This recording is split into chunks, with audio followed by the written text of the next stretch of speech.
I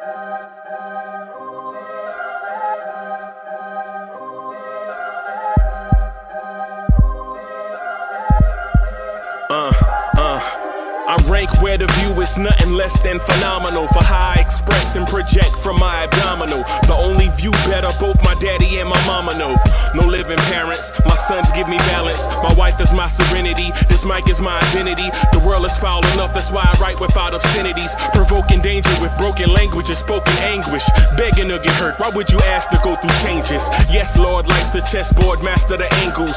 Control the tempo, be the one who holds the info. Acknowledge is just as deadly as machete swings. When spoken, the truth is as potent as that Medellin. While others swear the style is free, I just let it ring. Our time is undervalued, soldiers make us better kings. My family's on my shoulder, reaching after better things. Today I take the shot, for them I'd rather set the screen. My mother told me follow my dreams. My daddy told me get it by any means. Stand tall, make him bow to a king. But I've evolved, you can see the resolve. Look in my eyes when you speaking to God.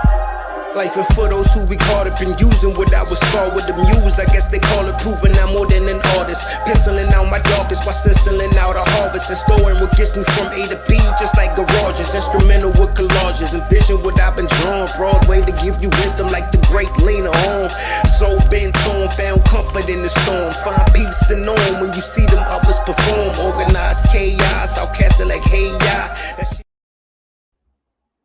Yo, party people in the place to be. What's good? It's the number one Chief Rocker Index University main man, Uncle Freezy. What's good?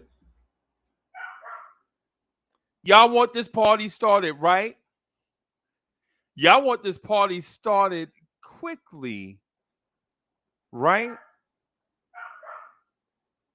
Let's go. Clap your hands, everybody. Everybody, clap your hands. Let's go. Let's go. Let's get this party started right. Let's get this party started quickly, right? All right, let's do it. Blue tears, orange tears, blorangetears, tears. Bim. Let's go. Let's go. Let's go. Let's go, everybody. Let's go. Let's go. Throw your hands in the air and wave them like you just don't care. And if you got some loot and a sticky juice of fruit, somebody say, oh, yeah. Oh, yeah. Scream. What's good, party people? What's good? Good mornings, good mornings, good mornings, good mornings, good mornings. What's good? Man, all of a sudden, it's a busy Monday morning. Couldn't even get through vibes and stuff, bro. Couldn't even talk about the Black Panther 2 trailer. Couldn't even talk about Thor Love and Thunder. Couldn't even talk about Nope. Because Knicks basketball news is paramount. You feel me? Bruh, listen. I'm telling y'all, man, look.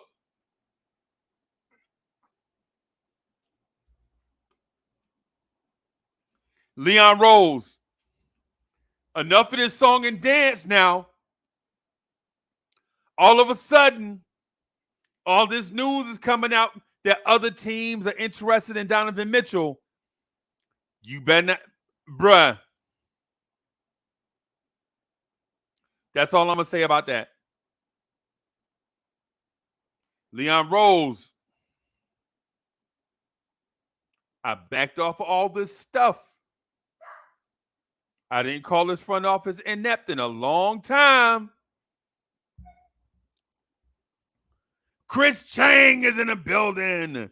Subliminal 209, the host of Knicks After Party Thursday nights at 11 p.m. on blorangetears. What's good?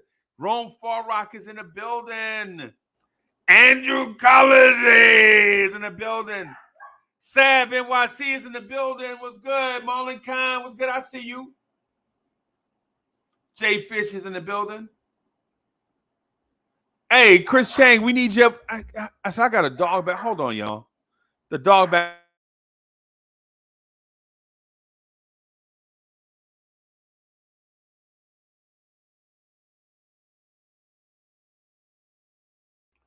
Dog back here losing his mind. I could.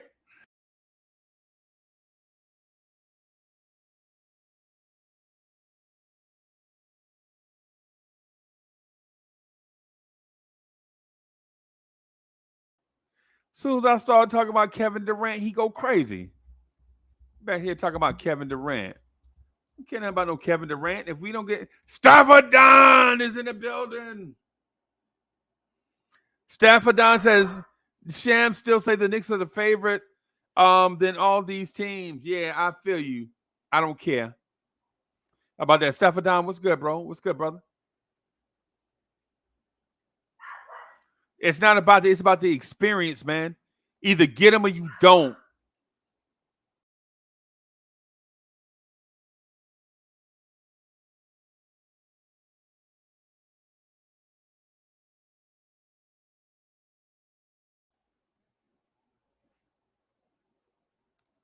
Dog driving me crazy, man. Kerry Cox is in the building.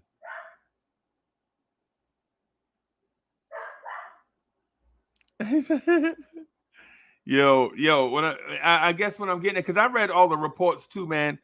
If the Celtics get Kevin Durant, we're in trouble. If the Celtics get Kevin Durant, the Knicks are in trouble, right? Because it's not about what the Celtics get, it's about what Brooklyn gets.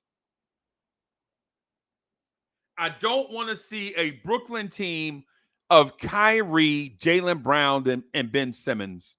And if they trade, and think about this, and if they trade Kyrie, Brooklyn is looking at a backcourt of Ben Simmons at point and Jaylen Brown at the 2. And the Knicks are rolling out with Jalen Brunson and Evan Fournier. Yes, I'm hot.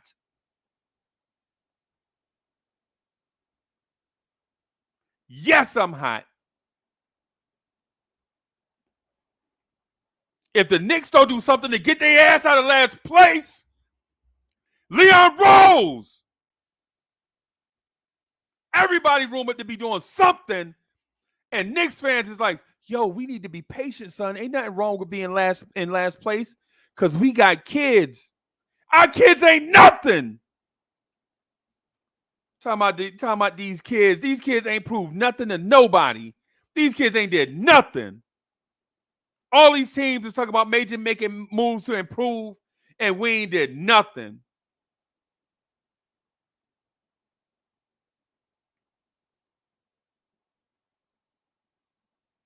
We sitting here, we patient.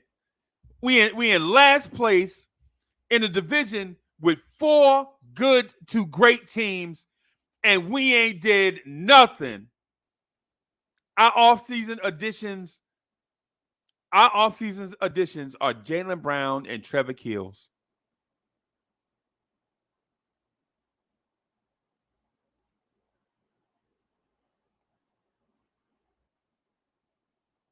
Our offseason additions. Let me see how I look. Am I freezing? I didn't think I was freezing, bro. I thought I was rocking on YouTube. Yeah, I'm super dope on YouTube. I'm looking at myself right now. What's up, Freezy? What's up, Freezy?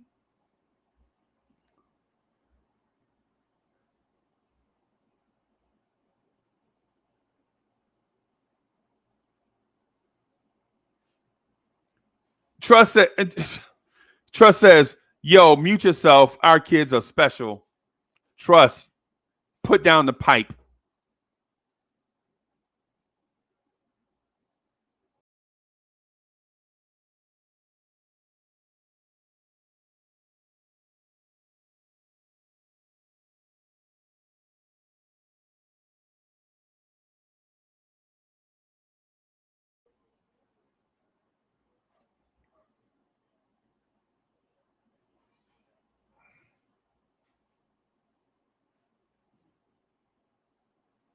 This thing is frustrating me, man.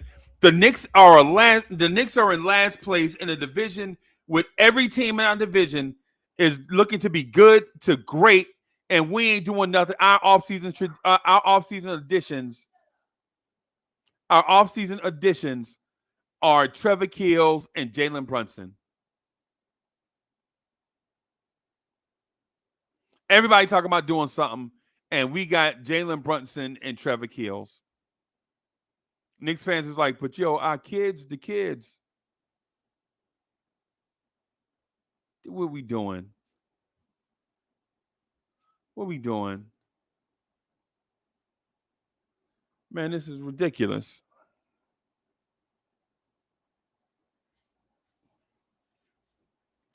What we doing? People hitting me up all the time. Yo, Uncle Freezy, be patient, man.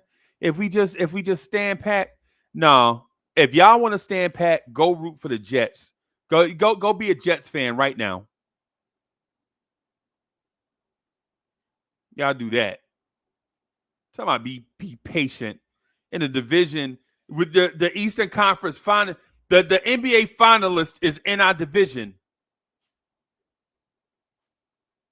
Brooklyn has 2 bona fide Hall of Famers in their prime. Philadelphia has 2 bona fide Hall of Famers in their prime. Toronto has won a championship in the last 5 years and rebuilt on the fly. And all this time, the Knicks don't have bona fide Hall of Famers, nor do they have NBA titles. And people are telling me to be patient.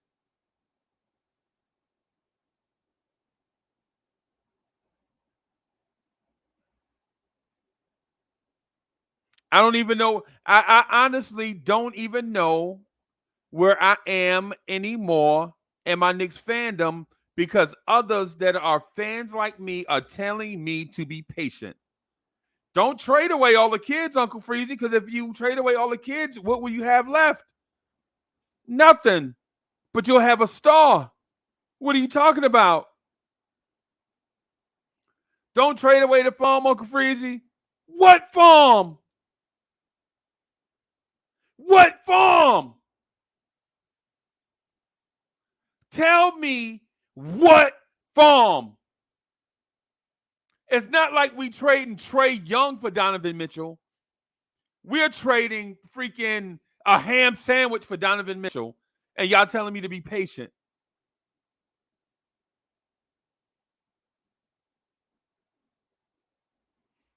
Man, listen. We've been patient. We've been patient. I've been spending money out my pocket to go to these games. And all we put on the floor is Reggie Bullock, Elfrid Payton, Nerlens Noel, Evan Fournier, Kemba Walker. And y'all telling me to be patient. Be patient, man. Be patient, Uncle Freezy. Be patient. Be patient with Obi Toppin. Obi Toppin is going to be something one day. Yeah, I know. I've seen Obi Toppin live in person about 7 times already. Y'all telling me to be patient. I spend money on this. I spend time on this. I'm not a fly-by-night Knicks fan. I'm not a fan from a distance. I'm not an ESPN Knicks fan. I go to these games, man. I watch this stuff. I buy Knicks stuff. And we in here talking about Uncle Freezy be patient. Why Donovan Mitchell ain't here yet? And why y'all being patient? Make me think a lot of Knicks fans don't even care about winning. They care about storylines. Oh, our young core, it's a beautiful thing. We could just grow organically and such and such and such. Ain't nobody. What young player in this young core is a John Morant, a Zion Williamson? Where's our LaMelo at? Where's our Anthony Edwards? This young core, y'all telling me to be patient about. Where's our Anthony Edwards at? Where's our Cade Cunningham at? Where's our Jalen Green? We ain't got one. The guy we got is named Quentin Grimes. Y'all telling me to be patient with that.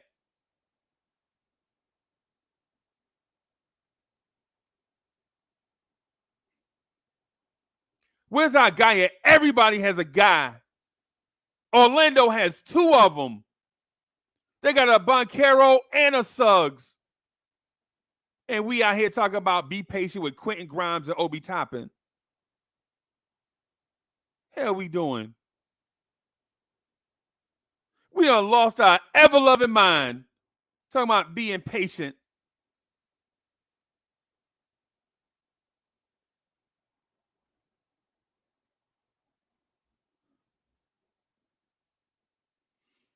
Yo, CEO Santana says, we got RJ Barrett, clown. You the clown, idiot.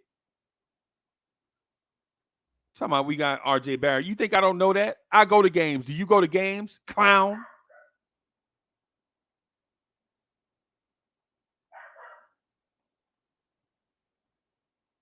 Coming in here with that soft ass take, your soft ass out of here. Talking about we got RJ Barrett. You hurt, your feelings hurt. So what? Everybody out here making moves, and we in here talking about being patient. Everybody making moves. Everybody trying to do something. Even the teams in the lottery. Even Sacramento stood their ground. They're like, no, we ain't trading the 4 pick. We don't believe in Ivy. We believe in another kid. We believe in Keegan Murray. And Keegan Murray has shown from day one he's going to be a baller.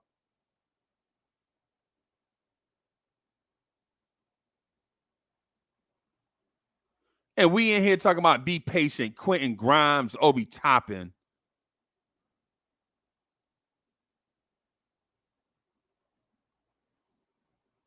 What we doing? What we doing out here? What we do? Hey, and T. Williams, listen, T, come on. This is the type of narrative stuff I'm talking about. This ain't even about Danny Ainge. This is about us. I never once mentioned Danny Ainge. I don't care nothing about Danny Ainge and the Utah Jazz. I care about the Knicks improving. I never once mentioned Danny Ainge or the Utah Jazz. This is about the Knicks improving as a team.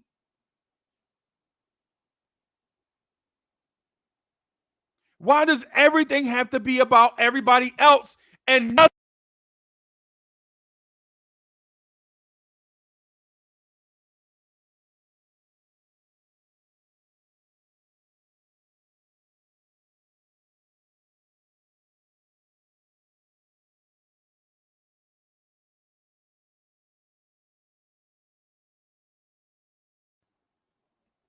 Every day I come on and I listen to fans and I'll be like, you know what?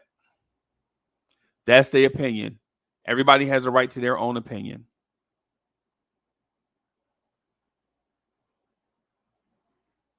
Everybody has a right to their own opinion. You can feel how you want to feel about such and such, right?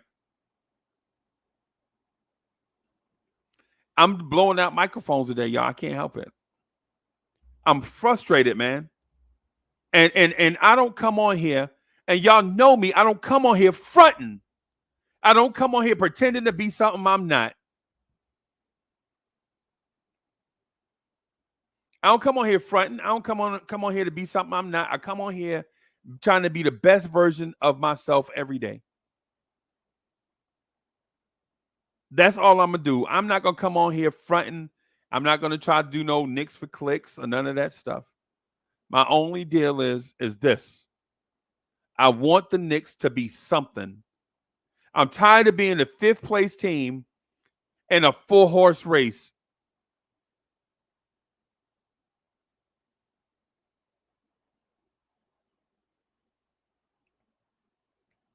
I'm tired of being the 5th team in a 4-horse race. We're not Brooklyn. We're not Philly. We're not Boston. We're not Toronto. And some of these Knicks fans that we deal with every day is happy with that.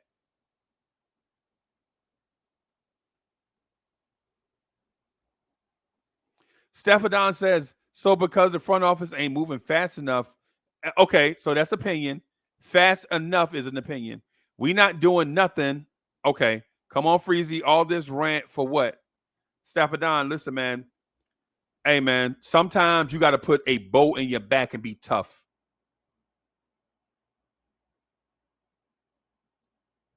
That's just what it is.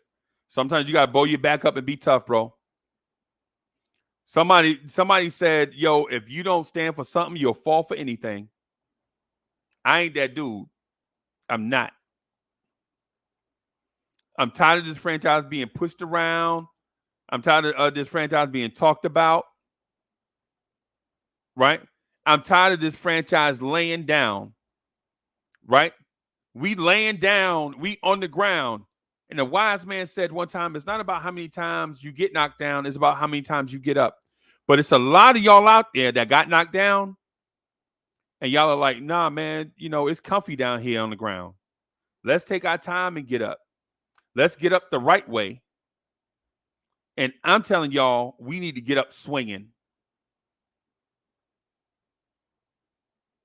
That's my opinion. That's my opinion. My opinion is I'm tired of getting knocked down. I'm ready to get up swinging. A lot of Knicks fans want to take the standing. Hey, they want to get up. They want to take their time. It's comfortable down there on the ground. They scared of the opponents. They like, yo, let's take our time. Let's just wait till Giannis' run is over with. Or let's wait till Joel Embiid get old. Because ain't no way we're going to be able to beat Joel Embiid and James Harden anyway. Let's wait till KD and Kyrie get old. Let's let these young kids go out here and I'm telling you, if I'm going out, I'm going out swinging.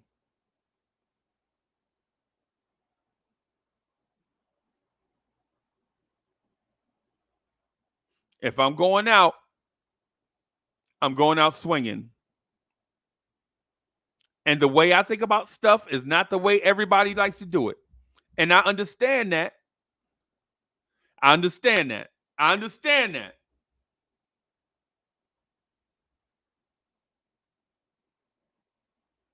But in the offseason where every other team in the NBA is looking to improve, the Knicks signed Jalen Brunson and drafted Trevor Keels.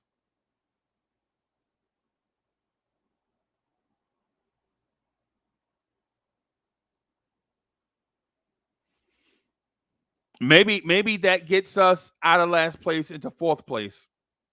But who do we leapfrog? Philadelphia? Does Jalen Brunson and what we got make us better than Philly? Or Toronto? Or Brooklyn?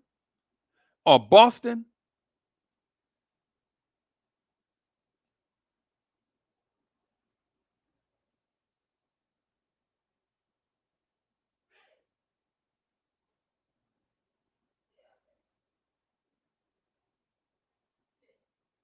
Ask yourself that because this take of being reasonable is not even reasonable, it's soft. Some of us want to be the soft take kings. Everything we say is going to be soft, right? Like, nah, man, take your time. Take your time. Nah, man, you ain't got to be in a rush. You ain't got to be in a rush to do nothing. Man, we playing the long game. No, you're not. No, you're not. Because we live in a fast-paced society. A lot of y'all live in the New York tri-state area, and y'all know things move fast, man. Move fast, fast, fast. That's how we live. Fast. Hurry up, hurry up. And honestly, to be honest with you, me too. I don't have time for the foot dragging. I don't.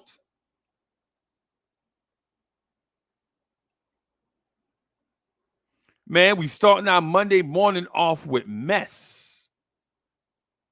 All of a sudden, everybody in the world is looking to make a move for a guy that we should have had a month ago. Right? And I already mentioned this. This Donovan Mitchell thing didn't start 2 weeks ago. Y'all know that. This Donovan Mitchell thing started as soon as Leon Rose took the job. He went and got Walt Perrin. That's when it started. When he went out and got Donovan Mitchell's favorite coach from the Utah Jazz 2 years ago, that's when it started. So we 2 years plus into this thing and still no Donovan Mitchell. And people are saying, well, that's your opinion, Uncle Freezy. Uncle Freezy, you not smart. They playing the long game. They understand. Uncle Freezy, you not intelligent. You just a dumbass Knicks fan, Uncle Freezy. Uncle Freezy, you and the people that you rock with every day are not smart. You and the 3,000 people that's going to watch this video are dummies. You and the 3,000 plus people that are going to watch this video are not smart. Y'all don't understand how business works. Business works like such and such. And then I have to start. Hold on. Okay. You can call me not smart and all that stuff, but you can't tell me about business. I'm educated in that, and I'm experienced in that. I got 30 years in it. I got degrees in that from a university that's accredited. You can't tell me I don't understand business.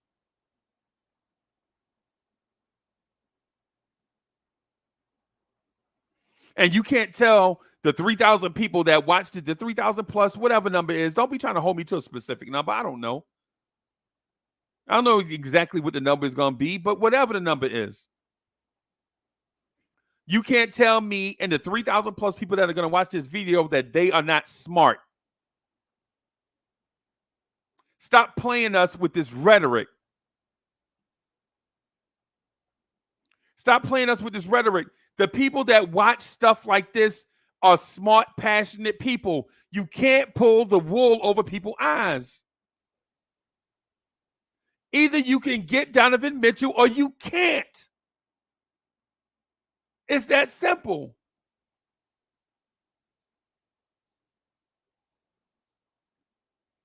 This whole thing started years ago.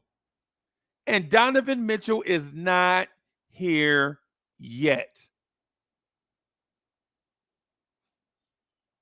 What do y'all think this whole Johnny Bryant thing was about? Y'all thought Johnny Bryant was that much of a coach? That he was going to turn the franchise around from the assistant coach's spot? If Johnny Bryant was that great of a coach, he'd have already taken one of these open NBA jobs already. I like Johnny Bryant. But if he was that hot of a commodity, he'd already be a head coach somewhere. Come on. Y'all think Johnny Bryant coming here is because Johnny Bryant's X's and O's are excellent? No. This front office showed you how they operate. The Knicks signed Rick Brunson. All of a sudden, Jalen Brunson is here. The Knicks go get Johnny Bryant in the expectation that Donovan Mitchell will come here, but he ain't here yet. So why not? Either you can get him or you can't. And if you can't, try something different. What's wrong with trying something different? Everything else you tried didn't go your way.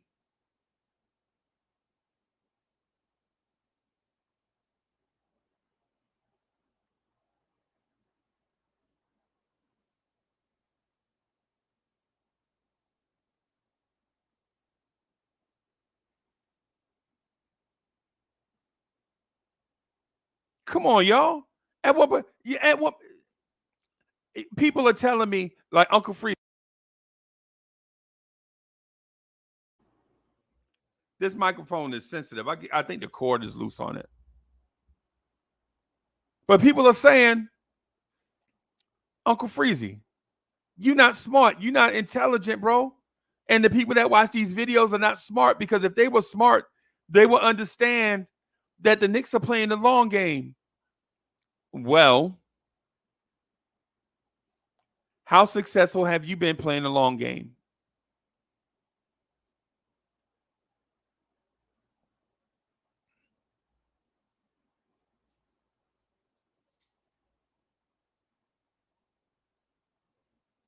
Lee, that's what I'm saying. You guys are smart. And you guys don't deserve the wool pulled over your eyes.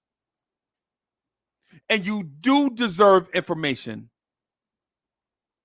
And you deserve simple things like courtesy to explain what's going on in Knicks universe every day.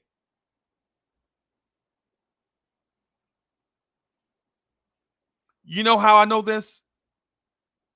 Every 6 months or so, I'll take 1 day off from doing this. Every 6 months or so, maybe 7 months or whatever. And I'm not a slacker, man. It's just 1 day. Come on. So I'll take 1 day off, and what I'll do is just watch other people's Knicks content, right? From the morning all the way through to the night. I'll watch the Knicks content, and you know,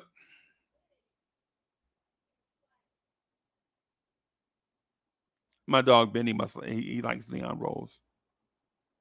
I'll watch Knicks content, and you guys, same folks, will show up for Knicks content every day, all day long for Knicks content. And y'all deserve quality Knicks content. But it's a shame that we can't get that quality Knicks content from the Knicks.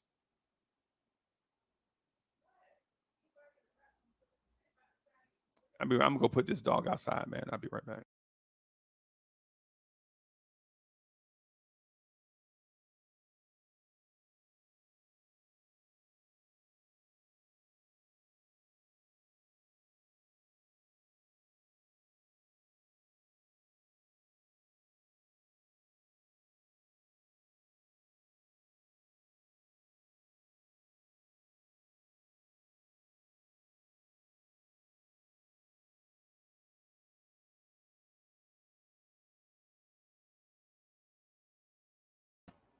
My bad, y'all.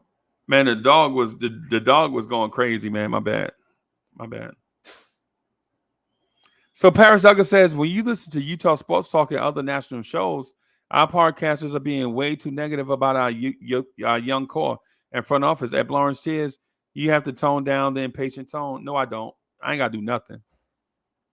No, I don't. I ain't got to do that. I'm not being negative.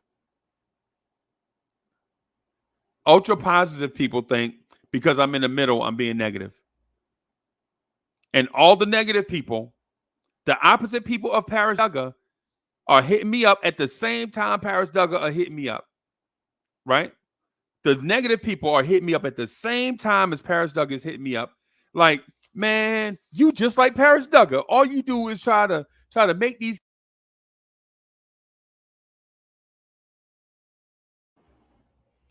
people are like they be like, all you do is listen to Paris Duggar and say what Paris Duggar wants you to say. Anything Paris Duggar say, go. And I'm like, yo, can I just be in the middle? Can I just be neutral? Can I just be myself? Do I have to be Paris Duggar, or do I have to be somebody negative?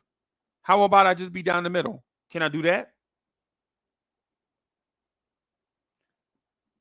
Negative people on this side saying all you do is just say what Paris Duggar tell you to say.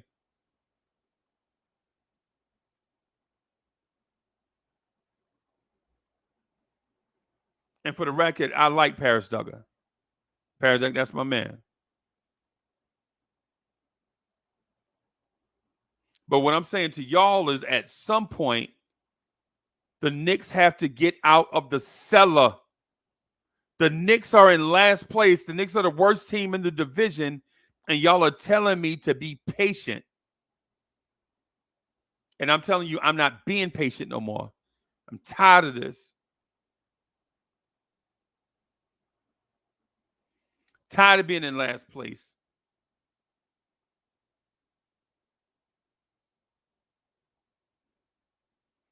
I'm tired of being in last place, man. I'm tired of being a laughing stock. I'm tired of being the worst team in New York. How you the worst team? You the worst team in a two-team city.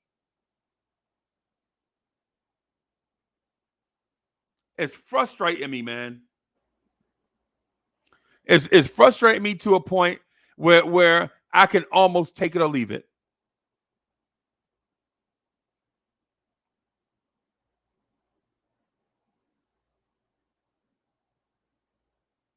It's frustrating me to a point where I can almost take it or leave it. I'm almost at that point. Not with y'all. I love rocking with y'all. I come on every day. I come on here every day to rock with y'all because y'all fun to rock with. It's fun rocking with y'all, man. But what bothers me and irks me is the apathy we approach topics with. Yo, you got to be patient, Uncle Freezy. You got to be patient. Getting out of last place is not an easy thing to do. I know this, but it takes effort and energy. And then if you're not gonna get out of, if your sole purpose in life is not to get better, what are you breathing for? Why are you robbing oxygen from somebody else when you're not trying to get better, to be better? Right? If your sole purpose in life is not to be a better version of yourself than you were the day before, why are you stealing oxygen from somebody else who's trying to do that?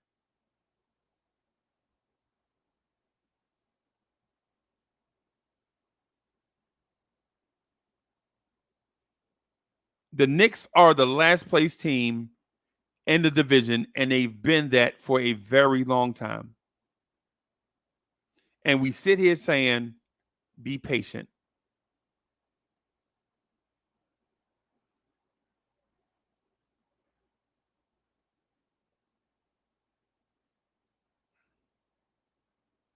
And we sitting here talking about being patient. For what? Have you not waited long enough?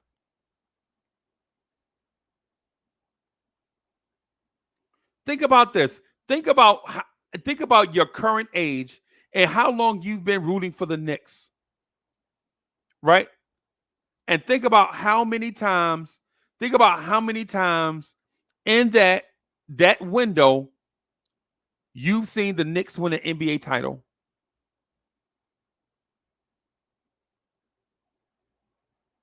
Think about how many times you've seen the Knicks win an NBA title.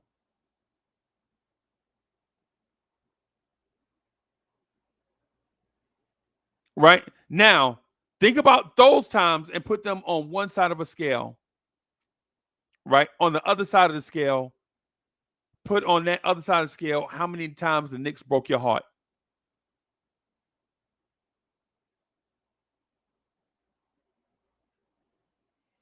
On the other side of the scale, think about all the times the Knicks broke your heart.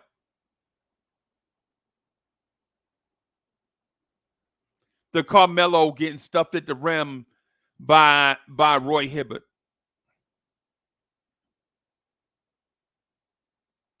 The Julius Randle double team pass getting picked off by Trae Young, going the other way for a 3-pointer from the corner by DeAndre Hunter in a playoff game. You down by 4, and you can cut it to a 2-point game. Julius Randle throws a pass. It gets picked off by Trae Young. They fast break the other way. DeAndre Hunter in the corner knocks down a 3. Now you down by 7. You could have been down by 2 in a one-possession game, and all of a sudden, you're down by 7. Think about the time that Tom Thibodeau benched Alfred Payton in the playoffs to play Derrick Rose as a starter. Derrick Rose plays 1 quarter and a half and gets hurt.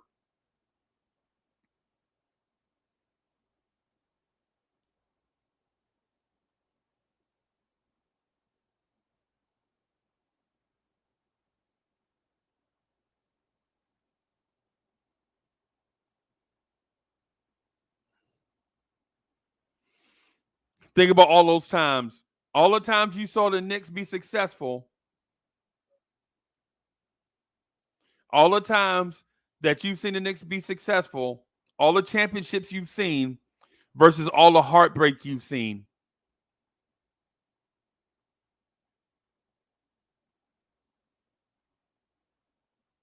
Everybody's thing is going to be different.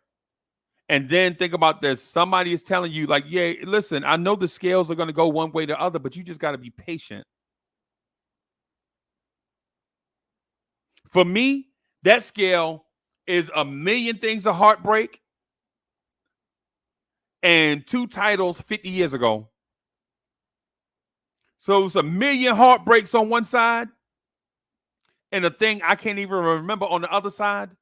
But people are coming to me telling me to be patient. Because you're not smart, Uncle Freezy.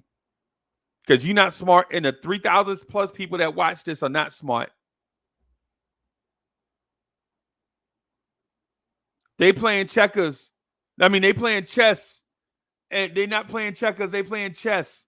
And some people are saying like catchphrases like my chat. All of y'all in the chat, y'all don't understand what the difference is between checkers and chess. People come in saying dumbass buzz phrases like that. They playing chess, not checkers. Really?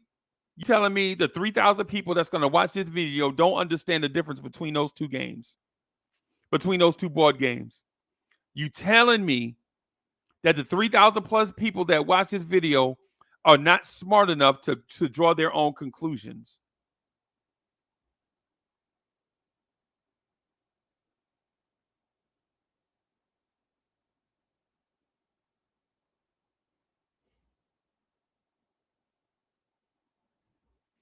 Miss Geraldine, how you doing this morning? Miss Geraldine says, I was young, but I remember watching on TV those 2 chips. Hope I see another one before God called my name.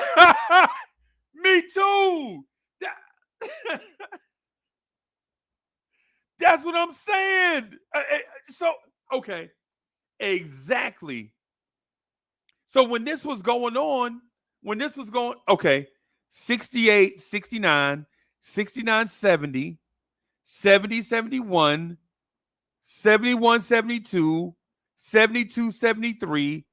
The Knicks was probably the best team in the league for like that 5-year stretch. Went to the finals 3 times, won twice, lost once, right? Right? But I was a baby. I was a kid. Man, I was like 6 years old. I remember the feeling, but I don't remember all the events. I remember the feeling, right? I remember the feeling of 1960. Like I remember the Mets, the Miracle Mets, the Jets winning the World Championship, the underdog Jets, the Knicks. I understand that, but what I'm telling you is in 2022, don't be telling me and other Knicks fans that we're not smart enough or emotionally in depth enough or have the emotional intelligence to understand where we are and how we're not relevant. Don't be trying to tell Knicks fans that we're not smart enough or don't have the cognitive skills to understand our place in the NBA landscape. Stop trying to play us with these buzzwords because we're not stupid.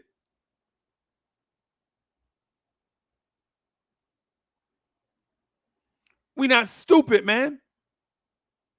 Just because we're fans and we're passionate does not mean we're stupid. We're the 5th place team in a division where all the other 4 teams can challenge for a championship.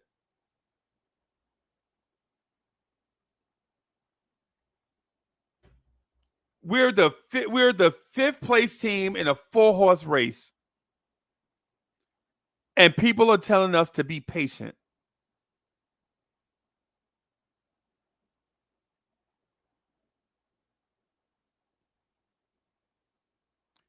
These chats are smart, man.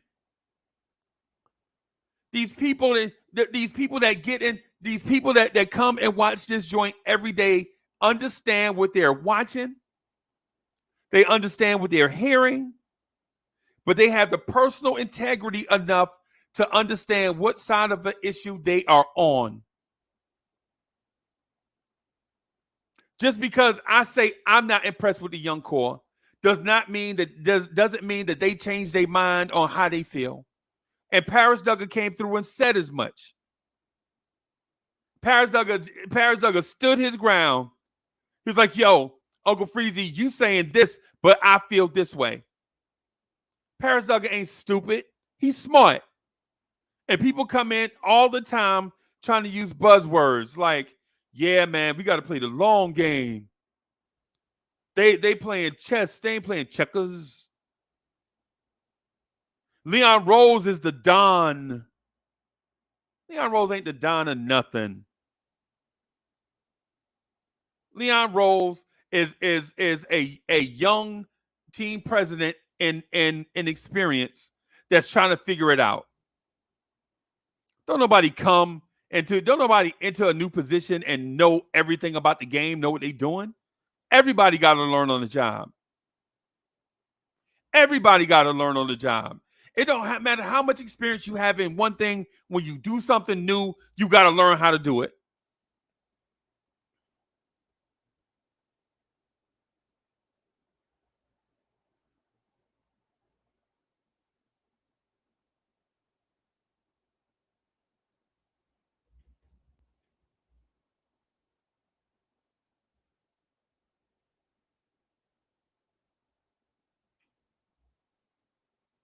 And listen, I know it's a Monday morning. And everybody wanted me to come in and be like, yo, hey, man, it's another great day in the neighborhood and blah, blah, blah.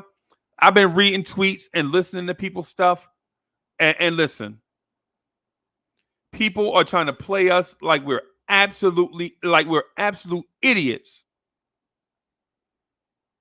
People coming to me, sending me links in my DMs and all this stuff. The Jazz said, I don't care what the Jazz, I don't root for the Jazz. I'm a Knicks fan. I don't care what the Jazz propaganda. I don't. Y'all want me to buy into what the Utah Jazz are saying? You don't think they have a vested interest in New York panicking? Of course they do. That's why they rippling the waters.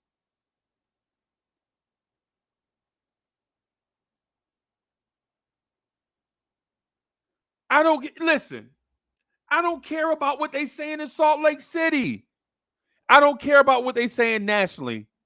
Leon Rose, either you have what it takes to do a deal or you don't. It's as cut and dried as that. And judging by how long it's taking to get this deal done, it looks as if you don't. There's no harm in that. Because either you have enough or you don't. There's no harm in that. Either you have enough to get a deal done or you don't. I don't care about what they're saying in Salt Lake City. You know who I care about?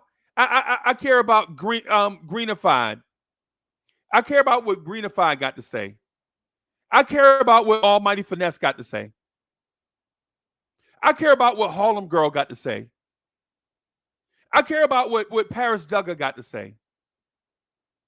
Right? Con Man, Nick Yak, Khalid Pasha, JJ. That's who I care. When they talk, when they speak, I listen.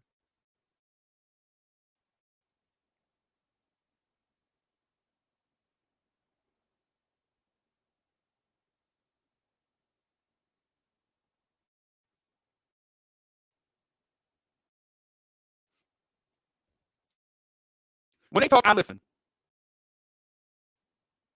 All this other stuff with the Utah Jazz is saying, some radio station and all this stuff, I don't care.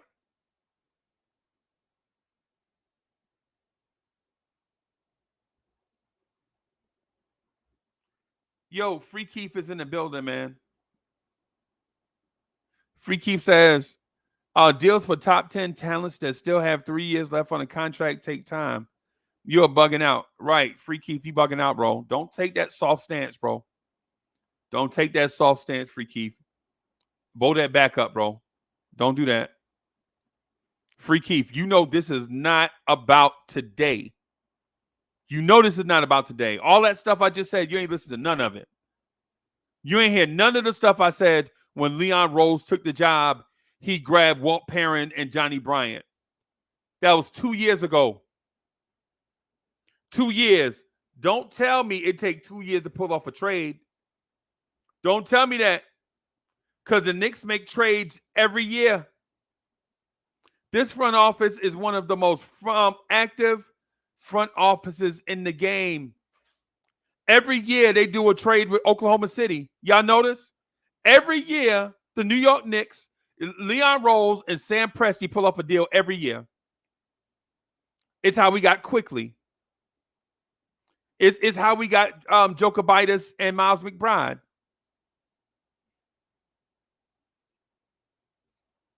It's how we got these 3 protected first-round picks this year. Every year, Leon Rose has been in the seat. He's pulled off a deal with the Oklahoma City Thunder. Every year. And you telling me that it takes time to pull off a deal? No, it don't. This is 2 years in the making, Free Keith. Yo, I'm gonna put the link in the chat real quick. I'm gonna put the link in the chat real quick, man. And then I'm gonna use this restroom. I'll be right back, man. This coffee sending me to the bathroom bad, y'all. It's some kind of mochaccino, some kind of coffee, man. We got from Walmart online or something, man. It's sending me to the bathroom. I'll be right back.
what's up, fellas? What up? Salute, What's up? guys. What's up? Salute. Good Good morning. morning. Good morning. Good morning. Yeah, man. So I got a new fish back in the aquarium. You see it back there? Word? Yeah. Is that fish 6'9" with a jumper? I don't care. What type of fish is it? Yeah.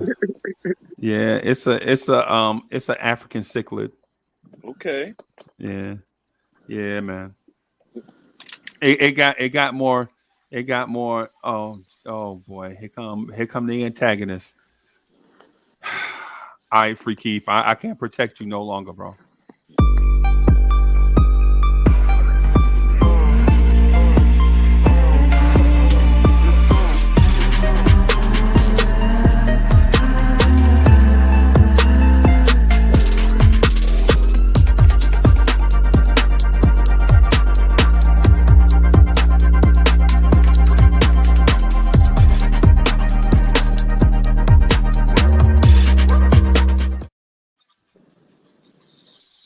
Hey, CWC, Free Keith, Greeny, what's good? What it do, CWC, fellas? What it Mr. do? Rivera, Hardwell, what's good? How you doing, man? What's good, bro? Weezy was goody. What's good, Free Bro. Keith? What's good, y'all? What's good, y'all? Bro, listen, man, I'm frustrated, bro. I've been getting messages overnight, all night long, man. Yo, is there a way you can disable DMs on social media? You can make You it can so mute people them. cannot message you. Yeah, Block. bro, But you can make it so people can't even message you. I think I'm pretty sure you can. I gotta do They can't something, comment bro. on nothing or anything. I gotta do something, bro, because when you get up in the middle of the night to go pee, bro, you look at your phone and you see the red dot, you like, oh boy. And you go in there and this cat's like, yo, but Utah said, and I'm like, man, I don't give a fuck.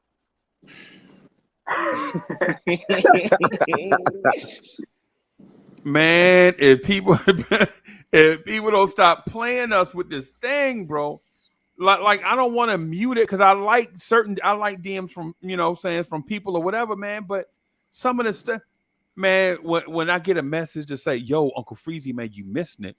Danny Ainge is playing chess and such and such playing check. I'm like, yo, I done heard that saying, man. I don't want to hear that saying no more, bro.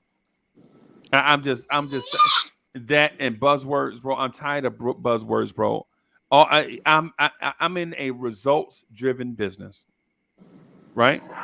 If there is no result, spare me the other stuff. That's all I'm saying. Don't tell me Leon Rose is taking his time to do a Donovan Mitchell deal when he had been working on this for 2 years. If it take you 2 years to do it, you need to be in some other line of business. Sorry. How he been working on it for 2 years? Oh boy, that was the plan since he got here. What yeah, Freaky. Now what was the plan? Whose plan? He told you? Whose plan? How I did think that was his plan all along. Donovan Mitchell just became available a month ago. Whose plan, bro? Like whose plan? Easily. Who told you? But you could tell. Berman told you that was his plan? You could tell by all the highlights. You could tell. You could tell. Walt Perrin, Johnny Bryant. Come on. The writing was on the wall. Freaky. Don't do that. Dude. And if we don't get him? Then we don't get him. Then we're going to be the laughing stock just like every other day. No, we're not going to be you're the laughing stock. The laughing stock, bro. How you the laughing stock? Because we always the laughing stock. No, we're not. Yo, you haven't heard that. You haven't heard. One of the things I think understated with what's been going on in only this 2.5 years of this administration's time and running the franchise. How long did you say? When was the last time you heard? When was the last time you heard dysfunctional Knicks? Let me finish. 2.5 seasons. That is 912 days. 2.5 seasons. 912 we went days. from being the worst team, the most dysfunctional team of the last 2 decades. That's 21,900 hours.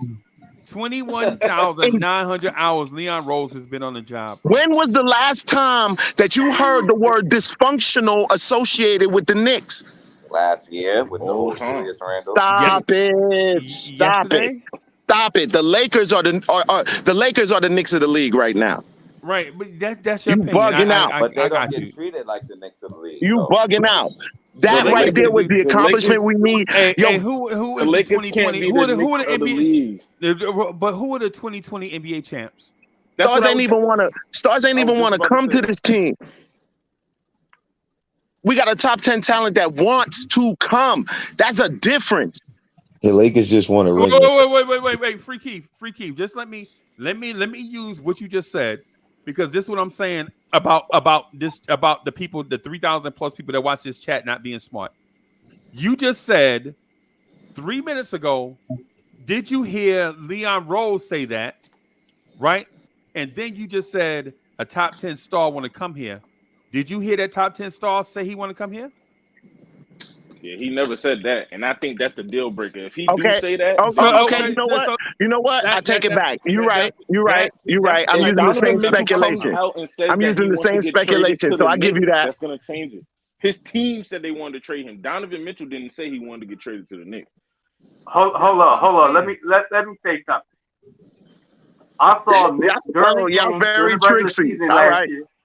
During the regular season last year, I saw Donovan Mitchell talking to R.J. Barrett and Quickly, like whispering in their ear, like, "Hey, I'll come in here." Things like that. CWC, did you hear him say that exactly? Come on, everybody doing speculation. If you want to do it, if you want to call it like that, ain't that what I just said, bro? I just went on a tangent for like 50 minutes about fake speculation. And about how we too smart for that. The first thing you do is come on and say, "Hold on, let me say something. Let me speculate." So he whispering in his ear for what? When he whispering in his ear, "Oh, you want to go play ball tomorrow? Come on, man. Come on, man." Okay. Despite me clarifying, you still cut me off and speculated anyway. Some more. Yep, that's what he did. So what do you think Kyrie said to So you want to speculate about what Kyrie said? They want to play with each other. That's what they said. CWC. What I'm saying is, what I'm telling you face to face, like you can see my eye, you can see my eyes, right? What I'm telling you is, Knicks fans are too smart for this stuff. Stop trying to pull the wool over our eyes, bro. Stop playing us. We are not dumb. I don't care about speculation, bro. I care about results. Speculation is not getting us out of last place. We are the last place team in a 4-horse race. So we are not better than Brooklyn. Brooklyn got 2 Hall of Famers. We're not better than Philadelphia. Philadelphia has 2 Hall of Famers. We're not better than Boston. Boston is the Eastern Conference Finals champs. We're not better than Toronto. Toronto just won the championship less than 5 years ago. They still have, for the most part, the same young core they had now that they had back then. We better than Toronto. They still have Van Vliet. They still have OG. They still have Spicy P. And they added a Scotty Barnes. We better than Toronto, man. Come on, man. I dig what you're saying, but come on. You got to be rational. So we better than Toronto. I'm gonna pull up the 2022 NBA standings. Okay. You really think we better than Toronto right now? For real? With the addition of Brunson, yeah. Oh, with the addition of Brunson. Okay, I thought you was telling. With the addition of Brunson, yeah. I think so. I think maybe. I think so. I gotta see it first. We were better than Toronto last year, and he was to play all the young guys. Did we beat Toronto last year? Yeah. No, they had our number on a couple games. Come on, man. This is how much Knicks fans hate the Knicks, man. All right, so I'm looking at the standings, right? I'm looking at the standings. Toronto was nice last year. They had our number too. Right. Definitely wasn't like we were smoking them. And so, but we beat them too. Right. Okay. All right. So the NBA standings say that the division finished Boston, Philly, Toronto, Brooklyn, and behind Brooklyn, 7 games behind the 4th place team was the New York Knicks. And y'all are saying that we're better than Toronto, who was 11 games better than us, that Jalen Brunson improves this team by 11 games just so that we could be in a flat foot tie, not even better, just a tie. And y'all are saying Jalen Brunson makes this team 12 games How many better. times did we see them and beat them? I don't know. Blame it on the coach too. Oh God.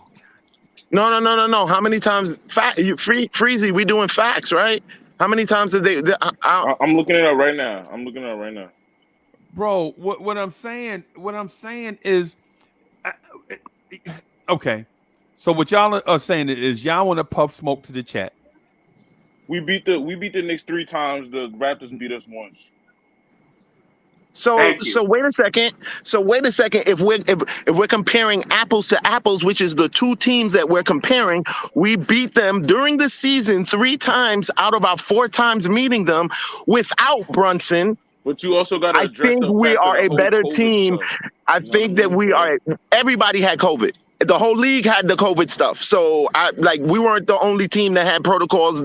Everybody had protocol. Everybody had injuries. That's true. Everybody had that in injuries. I'm not blaming. I'm not giving these dudes I'm blaming them for being healthy. I'm not doing that. That's in today's NBA. In today's NBA, availability is an ability. And the Raptors didn't have Siakam most of them games, and I know that for a fact. Exactly. Yeah, and then you got to count on Scotty Barnes coming back better. With Brunson, we are a better team than the Raptors. Better than us. Can I say something? Please say something, Hartwell. Hartwell, please say something right here, bro. we could be a better team, but like I said on the previous shows, we gotta get some chemistry first. I think. I mean, these guys just coming on the team, you got to learn how to play with these guys. It's not going to take a whole season. And vice versa. They got to learn how to play with him. And I just can't, just because this my team, say they're going to be better than a lot of teams that already had time to gel already. You know what I'm saying? And a lot of teams is getting better. I think that's what Freezy's saying as far as us getting better. Happy we got Brunson, but we need more. We need help to basically compete in the East, and I've been saying that too. And I think another thing is, even though the Lakers is bad, if the Knicks had a chip, even in that season, we would have went crazy. So we can't even call the Lakers the new Knicks or say when they won a title. Didn't they just win a title 2 years ago? That's why I said if we would have won that title. It would have been you know what I'm saying? We wouldn't have cared if it was COVID, none of that. You know what I mean? We still be drunk, bro. Yeah, so I'm not. I feel keeps on saying that Knicks fans. It seems like we don't have no hope, but we gotta face reality, Keith. With that, I understand what you're saying. More staying positive, but a lot of people been losing. It's not even just, and they don't want to get their hopes up high and face the same problems again, because that's what could happen if we don't have the talent on the court, and that's why they get frustrated with. The people that you're saying are doing something, because you've been watching longer than a lot of people, but still in all, Freezy broke down how long they've been in office and what they really did. They got their godson on the team. So I feel like I want to see more done. And at the same time, with the other question, I just want to see a little chemistry before I say they could beat any team that's been playing together and got a great coach like Toronto, things like that. I hear you, Hartwell, and I don't disagree that it has to be proven. It has to be proven first, but it's weird to me that the idea of the Knicks winning has to be proven, but most people prognosticate losing immediately. Well, they got to take in the fact that don't have to be proven. But Free Keith, let me ask you. Let me address the super chat from Chilltown. So Chilltown, the realist nigga said, "Love your rant. Why has Donovan not asked out?" Right? I don't know, and I don't want to speculate to that. But to Free Keith, to your point, winning and losing are both tangible, right? We can't speak to winning because we hadn't done it, but we can speak to losing. Guess why? Because we've been doing it for a long time. And I understand. Okay. I understand what you're saying and the reasoning behind that. Why not sometimes highlight the good stuff that happens, right? But if we do that, based on your theorem, based on the calculus you want to use, right? We have done more losing than winning So we complain about losing more as opposed to celebrating winning. That's it. Cool. And if that's how you take it, that's fine. So let's take losing. Let's take losing into consideration then. Let's take losing. And he got me up and sound like a nerd, bro. I ain't no nerd, man. Freezy, can I finish? I'm just saying you got me sounding like a nerd. I don't want to sound like a nerd. Let's talk about losing. Like we lost last season, and Cats, we lost Cat last season, and Cats is jumping out the window. Everybody's distraught. Like, what is the front office doing? Get rid of the front office, Leon, this, that, and the other. But even in that losing season, the win total from that losing season was still the second highest win total in the last 9 seasons. Like Cat's not even realizing that the incremental progress that's being made on this team, as you sit back and watch it in totality, the exact moves might not be made that you individually want, but this team is actually moving in a successful direction, and they're doing it deliberately and incrementally, and I'm fine with that. Just give me progress. Since 1998 and 99 season, we have 3 40-win seasons. That's 20 years with 3 40-win seasons. We have 2 50-win seasons since then. All right, y'all, let me bring my guy.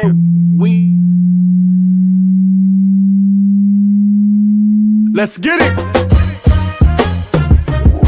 Y'all be spitting with your flows, I'm just podcasting. That's right. On the air every day, I'm just podcasting. What? You don't know what that mean when I say I'm podcasting. I'm broadcasting these flows with the podcasting. Every day of my life, I'm just podcasting. Right. Share my dreams with you, mean I'm podcasting. What? You can see my vision through the podcasting. Yeah. But don't forget Jay Boogie when I'm broadcasting. What? I'm podcasting, he's podcasting. What?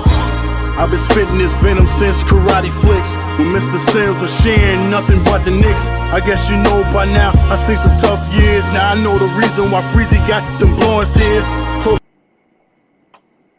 Yo, hey, Greeny, my bad. I didn't mean to cut you off, bro. My bad. No, you good. I was telling him. He was just saying losing. And I was saying since 98, 99, the last time we went to the finals, we have had 3 40-win seasons. We are accustomed to losing. We ain't winning. We have not been winning. There is no winning. We have 2 50-win seasons in that same time span. We're not used to winning. So we're not, like Freezy said, we're not going to look at things from a winning perspective. We're going to look at it as a losing perspective. No, that's what I'm saying. I was like, okay, cool. That's fine. That's fair. But this is what I'm saying. Even if you're looking at the losing, our last losing season was still a higher winning season than our previous 8 losing seasons. Like that, even in of itself, that less losing is a progress. It's progress, bro. Like there's progress going on. These guys are growing. Like I feel like really our angst is the media creating. And I have to point out Freezy, like Freezy made a good point earlier about that, like our speculations. It's the media that plays on our speculations and throws these reports back at us, which is literally just like fan conversation and sentiment that they're using to get us riled up. Nah, That's it. Nobody knows nothing as to what's going on but the people involved. Them cats, how long you think that cats like Ainge, Brock Allah, Leon Rose have known each other in this industry? 20 plus years at least. Decades. You think they fooling around with what we do? That joint don't look, them negotiations don't look nothing like what we think they look like. We need to stop letting the media influence and just let that joint happen. He's a 25-year-old top 10 talent, and he still has 3 more years on his deal.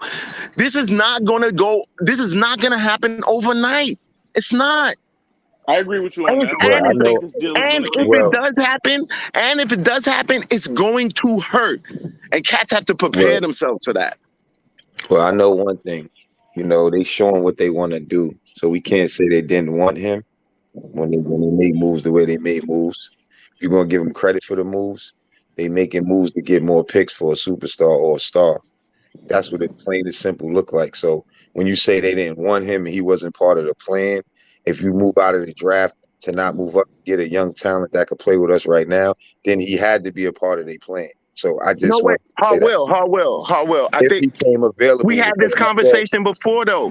Like, and we said the same thing. Like, I don't know if it was specifically for that's what Spider. I was going to say, bro. That's what I was going to say, bro. We did, and I was going to say that we said that when you going for somebody, even if you can't, you still got to come away with something. And we said that Spider have to be a target when he comes available. That's what we said, and we said that because you can't even guarantee you're going to get your guy. So you have to be able to get someone. That was our conversation. So we know that Spider is a target, but we didn't know when he was going to be available. That's why a lot of us feel like he should be grabbed by all means, because we stockpiling picks, we gathering picks for this type of situation, you know. So that's why a lot of Knicks fans feel that way, because when Freezy saying Knicks fans are smart, when they figured out why they moved out the draft and all that, it looks like they get ready to make this type of move. I understand they don't want to get, you know, ripped off or fleeced, like we say, you know what I'm saying? At the same time, you got to realize that sometimes you got to spend a little bit more because of the situation. And hey, I think these guys know. I think these guys know that, but they also know what's unreasonable. Fact. I agree with you. I agree with you on that. But that's not the major thing. See, what it is we the major thing is how bad we need it, though. I think, right, Freezy? Not completely. Check this out. This is what I'm getting at, right? The thing is people underestimate how smart the Knicks fan base is, right? Mm-hmm. For one, the reason why a move like this is important to us is not because of what Donovan Mitchell did in Utah, but because with all these draft picks that we stockpile, we always swing and miss. Yeah, that's what I was for one. We swing and miss. Here's the example, Freaky. Here's the example. And the Donovan Mitchell draft, the Knicks took Frank Ntilikina. One spot before Donovan. Right. We can't blame Leon and them for that. That was back in the day. Don't do that. See, he didn't say that's Leon. not Leon. That's not Leon and company. Mills ain't even here. Again, that's what I mean. So you jump to a conclusion. You didn't even hear me. I didn't say Leon. I said we, meaning the Knicks. Right? I said we specifically. I didn't say Leon Rose. I didn't even say Phil Jackson. Circumstances always got to factor in, even if it's a different regime. That's what I'm saying. See the chat. Bro, we too smart for this, bro. We too smart for people to always throw out, no, that wasn't us. So which deal? You got to give us credit. Which deal did we? I feel you. Which deal? In my personal opinion, I feel like every deal that they've made, they've won thus far. It may not have been the deals that everybody wanted for, or this, that, and individually as fans, but every deal they made, I feel like they won. Well, here's the thing. They won on the Cam deal. You think? Salute everyone. Go over the there. Cam deal? Yeah, we basically traded Cam for Knox because that pick didn't even convey. All right. No, we definitely. But Freaky, but you ain't let me finish. My point is this. With the draft picks, is DSJ even in the league anymore? Never mind. Go ahead, bro. Go ahead. Keep moving. Keep doing the magic, bro. Yeah, Breezy, say what you was gonna say. I want to hear. Go ahead, bro. Because my point ain't important. Now go ahead.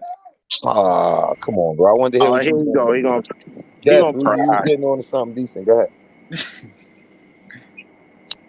Yo, Freezy, you can't be like Leon, you know what I'm saying, and shut it down. You can't shut down the podcast media, man. Gotta say what you gonna say, man.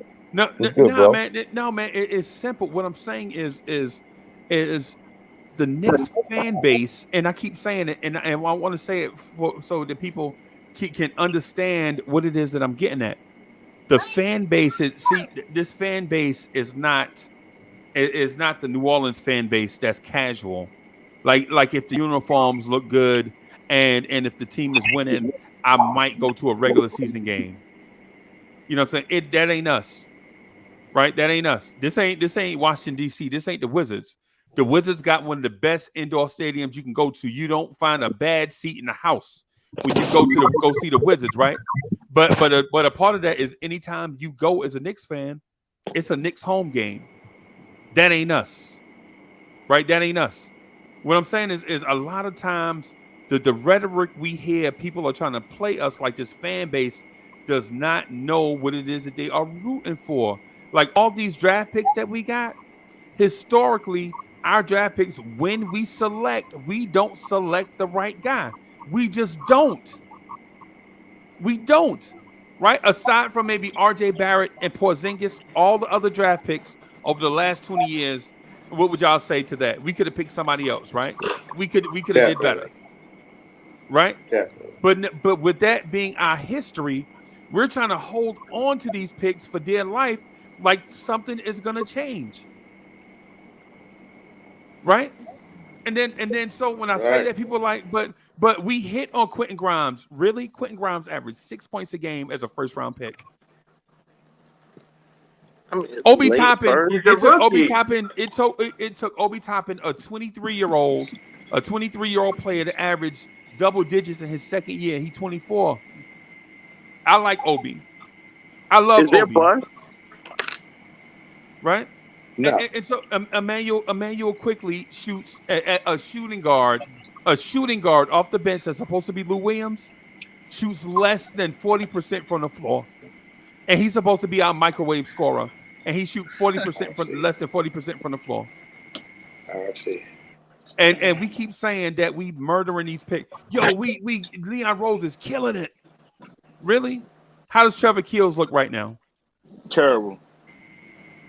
Who was the second round pick? And people still don't want to trade them for Mitchell. So right. What I'm saying is I'm not knocking our young players. What I'm saying is stop overrating these young players as if these dudes are Ja Morant.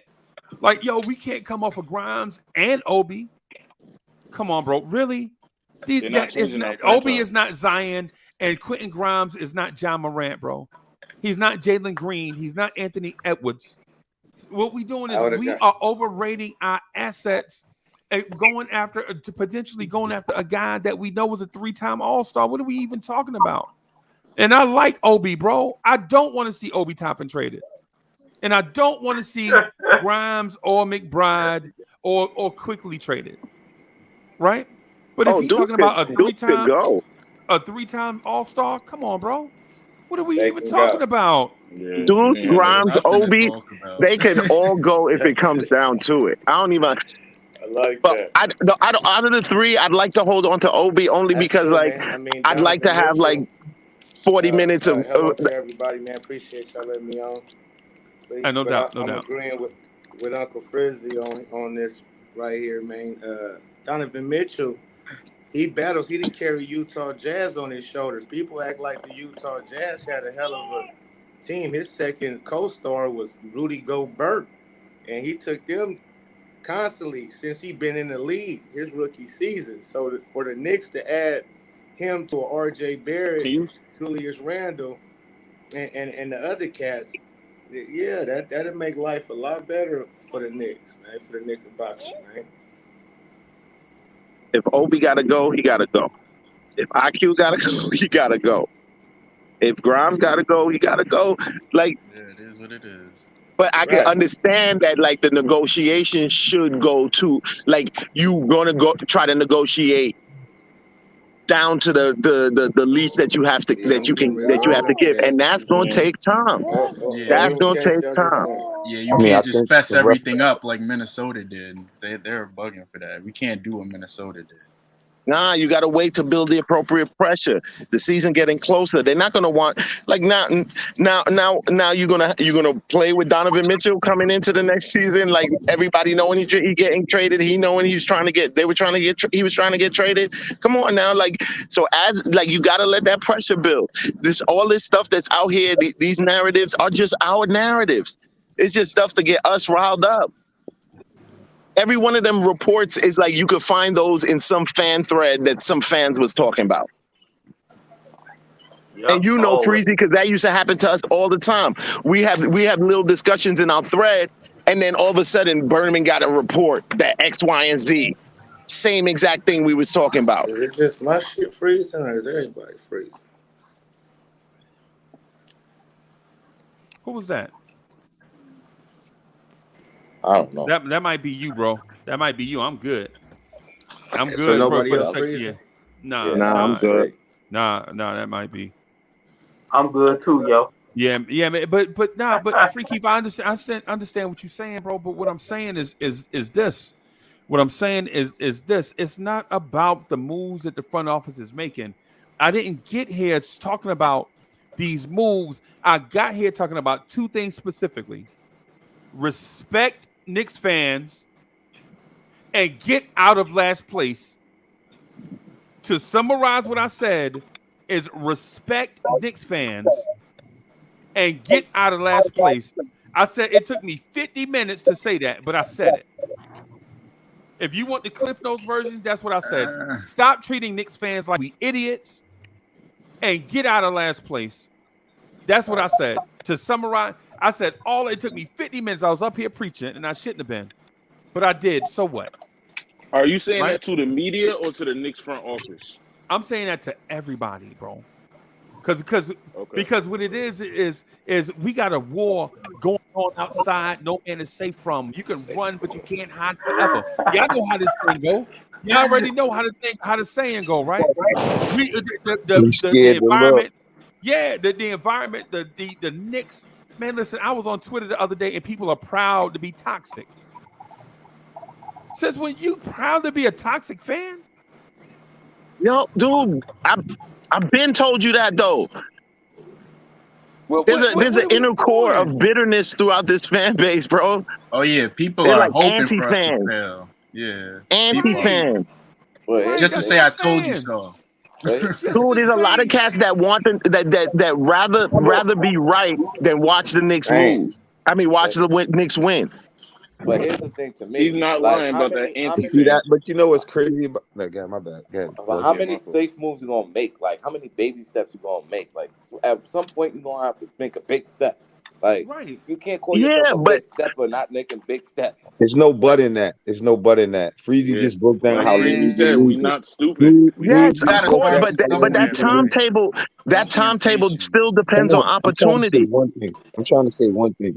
We can't see what these people see where we keep saying, you know, like when you just said it's Knicks fans, like I don't agree with that, bro. Like that don't make sense. It's Knicks fans that don't believe in what you believe in, Keith. That's all what it is.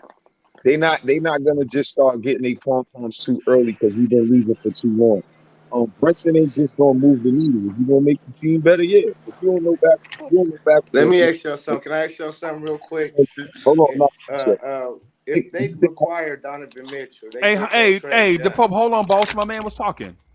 My bad. Damn, see my bad. My shit was freezing. Yeah. Don't worry about it. Don't worry about it, bro. We just don't want to be talking all. You know what I'm saying? Yeah, correct. No, my bad. Apologies. Nah, that's basically the point I was trying to make because that be the rant, and it's like cool. If that happens and you on that side, then you deserve more credit. If that team that you saying they putting together is going to make the playoffs and make a run, we saying that with the Eastern Conference, we need a player like Donovan. I think you know that because you're saying by any means make that happen too. So I'm not just saying that you're against that. I'm saying that a lot of people can't be as positive as some Knicks fans because they've been losing too long and they see the moves that's being made that's bad. When you trying to say a late first or second round player is worth the negotiating to getting a 3-time All-Star or a player who averaged 20 points early on. So to them, that's more frustrating, you know, back and forth. And you saying you see stuff that they don't see working, and that stuff has to pan out. You know what I mean? So in order for them to get the credit that a lot of people saying they should get, we've been losing too long. And a lot of stuff that's been going on, they're responsible for. Now, who's a winning culture they coming into, that's different. But they know what they got to do. They got to make something happen. So that's just it. That's why I think they got this role. Are they making a change? Yeah, you got to admit it. They are making moves, trying to make it better. But you can't make mediocre moves and expect people to go crazy. That's that man God's. That's that man God's son he gave $100 million to. Let's be real. It's not, but it's not just his man godson. Like it's a good player. It's a good player that we need. Player. He's a quality. See quality. That's it's that whole standpoint that makes it unfair. But what I was originally talking about, what I was originally speaking to, was not the fact that something needs to be done. Yes, something needs to be done. I'm saying that, like Freezy was on the rant about like, oh, why isn't it done already? I'm saying like you have to understand that that's still going to take time. This deal is not going to just happen tomorrow. Yeah, we see that though. I think they're not. No, but that's what he was saying. But that's what he was saying. They had 2 years to work on this deal. Like, like that's not how it works. No, he didn't mean. I don't think he meant 2 years to work on this deal. That's what I asked him. No, like you said, this deal just came about. So he's saying that they have 2 years to prepare for this type of deal to arise and to be ready for it while they're stockpiling picks, moving out the draft. That's what he's saying. I agree somewhat with that. You know what I mean? So we have the assets. When you take on the role, you take on everything that's involved with it. You know what I mean? You take off us not being good. So you gotta make us good now. That's why he made all those points, and I agree with that. Yeah. And I agree. I said they spent 2 years. They spent 2 years preparing themselves for now, but this is the actual deal making portion. That's what I'm saying. This is the deal making portion. We have the assets. The thing that we want is finally come available, but it only became available like about maybe 3 weeks to a month ago. So this is the deal making portion. Hey, Free Keith, and we got to give time for the deal making portion. Hey, Free Keith, something going on with your audio, man. I'm getting bad feedback. Yeah. Well, I thought it was one of us, but I think it's you. Can you go and come right back? You got time? Or put it on speaker or something. Change your default audio, Keith. Yeah. What? Switch your default audio. Go to audio and maybe just click it and put speaker or something. It might take the echo out. Yeah. Is it still doing it? Yeah, it's doing it bad, bro. Yeah, so my thing is, I think that it's not just the outside the Knicks have to be worked on, it's the inside. It's this the whole culture. So it's not just the players on the court. It's about how you do business. At the end of the day, you can't just have all these assets and be I'm just gonna throw everything just to get Donovan Mitchell. No, because they're gonna be like, this is the same Knicks that just they got toys and they just wanna do something. No, this is an organization that wants to actually build to something, and they don't want to just be fleeced by anyone. We could have got Mitchell last week and gave him like 6 first-round picks and all these young guys. They wanted 7. Yeah, they wanted 7 first. So they're if we gave them something. If we gave them the original ask, which was seven picks, 7 picks, first-round picks, Obi, IQ, and Grimes. That was the original ask. Like, come on, you have to give time for the negotiations to happen, bro.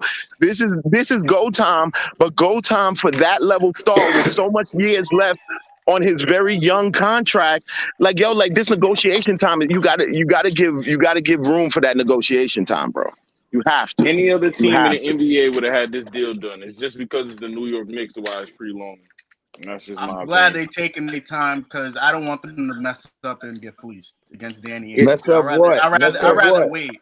I'd rather wait. I don't want a Minnesota. Give them more than we don't have to. That's all I want. Yeah, in deal making, you want to give up as least as you have to get what you want, and that's going to take time, a little pressure, this, that, and the other.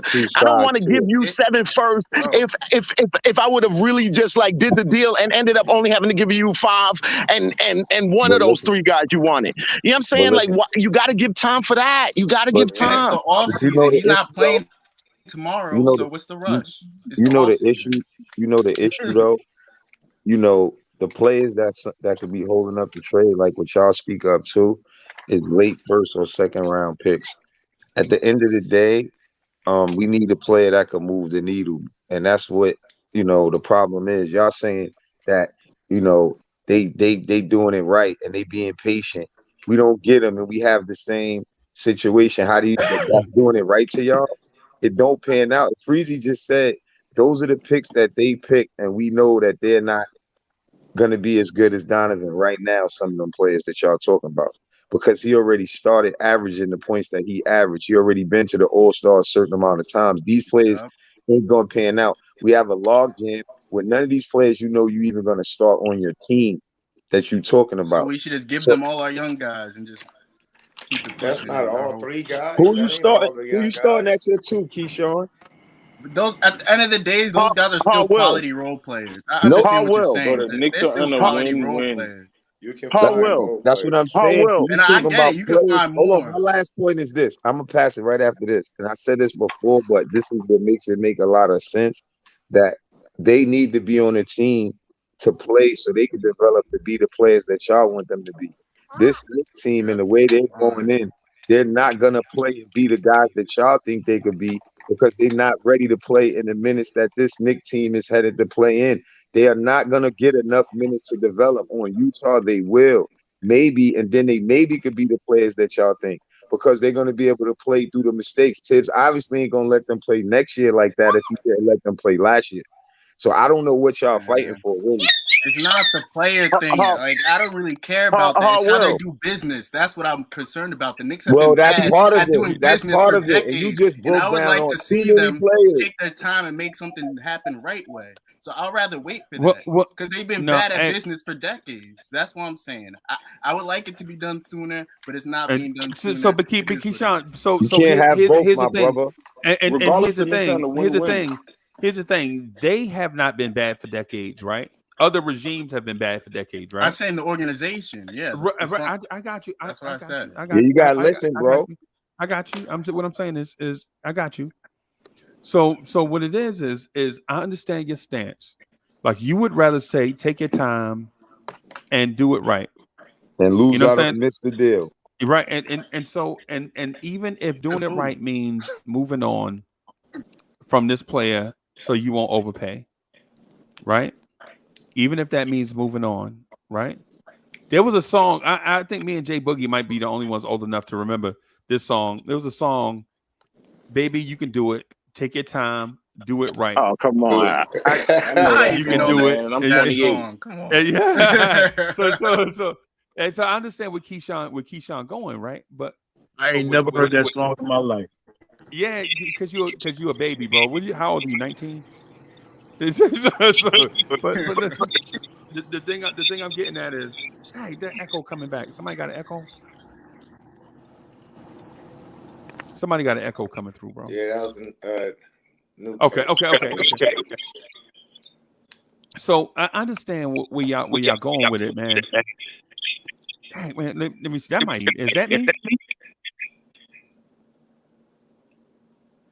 Do we hear feedback? Yeah, the feedback. Yeah, feedback. That's the Pope. Yo, you got to mute your mic. That's the Pope, whoever that is down there. You got to mute up. It's you giving the feedback. Yeah. I don't think it's me. Okay. Yeah, I think it's Pope, like Will said. Okay. Hey, so what we'll do, man, is go around the horn one at a time, man, and then when you're not talking, just mute. All right. So, but the point I was getting at is somebody not muted. All right. So basically the point that I was getting at, man, is this. I understand how our pride may force us not to make an adjustment. Right? We are proud Knicks fans. We loud and we proud. Right? But what I want to say to everybody is this. Even in our pride, bro, we can't allow people to treat us any kind of way. Right? Because all this stuff on social media and all this stuff in the news reporting and all that stuff, man, everybody trying to pull the wool over our eyes. And I keep saying the simple, like I keep addressing y'all with the simple things. And I'm sorry if I get over passionate by saying it, but it's because, and this is gonna sound corny. I'm gonna say it anyway, and y'all gonna judge me. But really, I don't care. Y'all are too smart to be played consistently People play the Knicks fan base consistently, bro. They feed off of that. They love it. They love playing us, bro. They love playing us, bro. They love throwing us these weird bones of stuff that don't make sense just to watch us scramble in a feeding frenzy, bro. They love throwing them buzzwords at us. You know what I'm saying? They're thinking they too smart for us. They not smarter than us, bro. The fan base is too smart for that. I be trying to say that every day. And what it is people think, oh, he just saying that so he can get clicks. No, I don't say that because I can get clicks. Bro, I don't say that because I can legit just come on here every day by myself. People don't understand that. When I say that, people don't understand it. I don't have to open up the joint for other people to come in here and share their opinions. I don't. But I do that because I understand that I'm not the only smart person in Knicks universe. I do that because I understand that there are other smart people that occupy this space.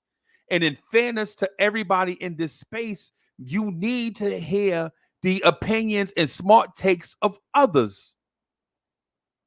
Because I respect that. But everybody in this universe don't respect that. They play us by trying to pull the wool over our eyes and telling us that we ain't smart. You know what I'm saying? And the other thing I wanted to get to too is simple.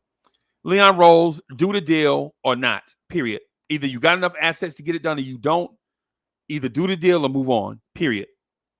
That's the end of the story. Because you're not going to all of a sudden, this is not Lucky Charms. You're not going to all of a sudden just gather more assets magically. Because if you could have did that, you'd have done that already. Do the deal or don't. But stop dragging us along. We too smart for that.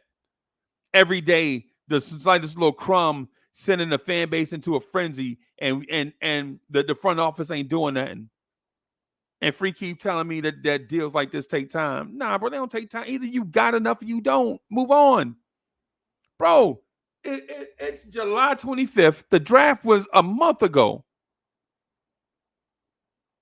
All the organizations that wanted to do deals with other teams did deals with other teams at the draft. This a month later, we still ain't did nothing. Come on, bro. Either do the deal or move on. But don't be dragging us along every day just to keep the franchise relevant. Come on, man. You got to have respect of people at some point. Even if you don't agree with their opinion. Like to me and Free Keith probably agree with each other about 60% of the time. Right? About 60% of the time.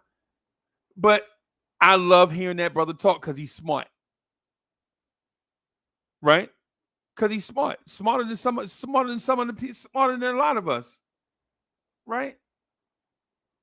But this thing with Donovan Mitchell, bro, this is outrageous. This is egregious. This is what you call taking advantage of a starving fan base. That's all I got, bro. I think they're going about it right.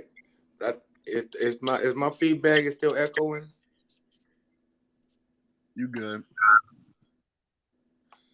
Yes. No, I think they're going about it right, man. I think the deal is gonna be a done deal. I think it's already a done deal, man. They just really like Free Keith said, man. Instead of giving away 7, I want to negotiate. If you come in at me, that's you come. That's your first offer on the table. All right. Well, now let's negotiate. All right, because if I can get you down to 5 and I can save 2 of them years, then because ain't no other teams right now, no front runners like that for Donovan Mitchell. So we good right now. And until some other talks come, then all right. But right now, no training camp has happened. Once training camp come around, then I think you'll see this heat up for real. Because you're gonna want to get them in training camp and get that chemistry going quickly. But right now, it's a standoff. All right, you want 7 draft picks, we want to give you 5 to 4 draft picks. You feel me? Will y'all come down a little bit? And if they come down and you can say that, even if it's 1 draft pick you can save out of what they want, that's still good, man. It's negotiation time. Yo, good afternoon, gents. How y'all doing? Hope everybody healthy and safe. And shout out to the chat. You know, when you play basketball and you know you can shoot and you don't shoot the ball, somebody on your team will be like, yo, shoot the rock, man. Stop being hesitant. Why are you hesitating with the rock, man? That's your shot. You wide open. Same thing with somebody that can go to the basket and a lane be wide open. Don't go. You're like, yo, why you hesitant? Why you ain't going to the rack? Play your game. See, when you come into the office and you take over something, once you sign your contract, your next very step is to come up with your own plan. What are you going to do while you're here? So when you put together your thoughts and your plan, you have to believe and have faith in your plan. You know, when they had a 1 Million Man March, it's not for 1 million brothers to get together to see how you're doing. It's for us to get together and believe in what we're doing. So the thing is about us believing in what Leon, first thing first, Leon has to go ahead and make his own move and stop allowing other people to dictate what's going on. We fans and we supporters of the Knicks, but that's what we are. But if you pay attention, we in split. We 50-50. Some want this, some want that. You know what I'm saying? That's why we can't get that push. But Leon needs to go ahead and make his own move and stop worrying about the outcome of what other people think.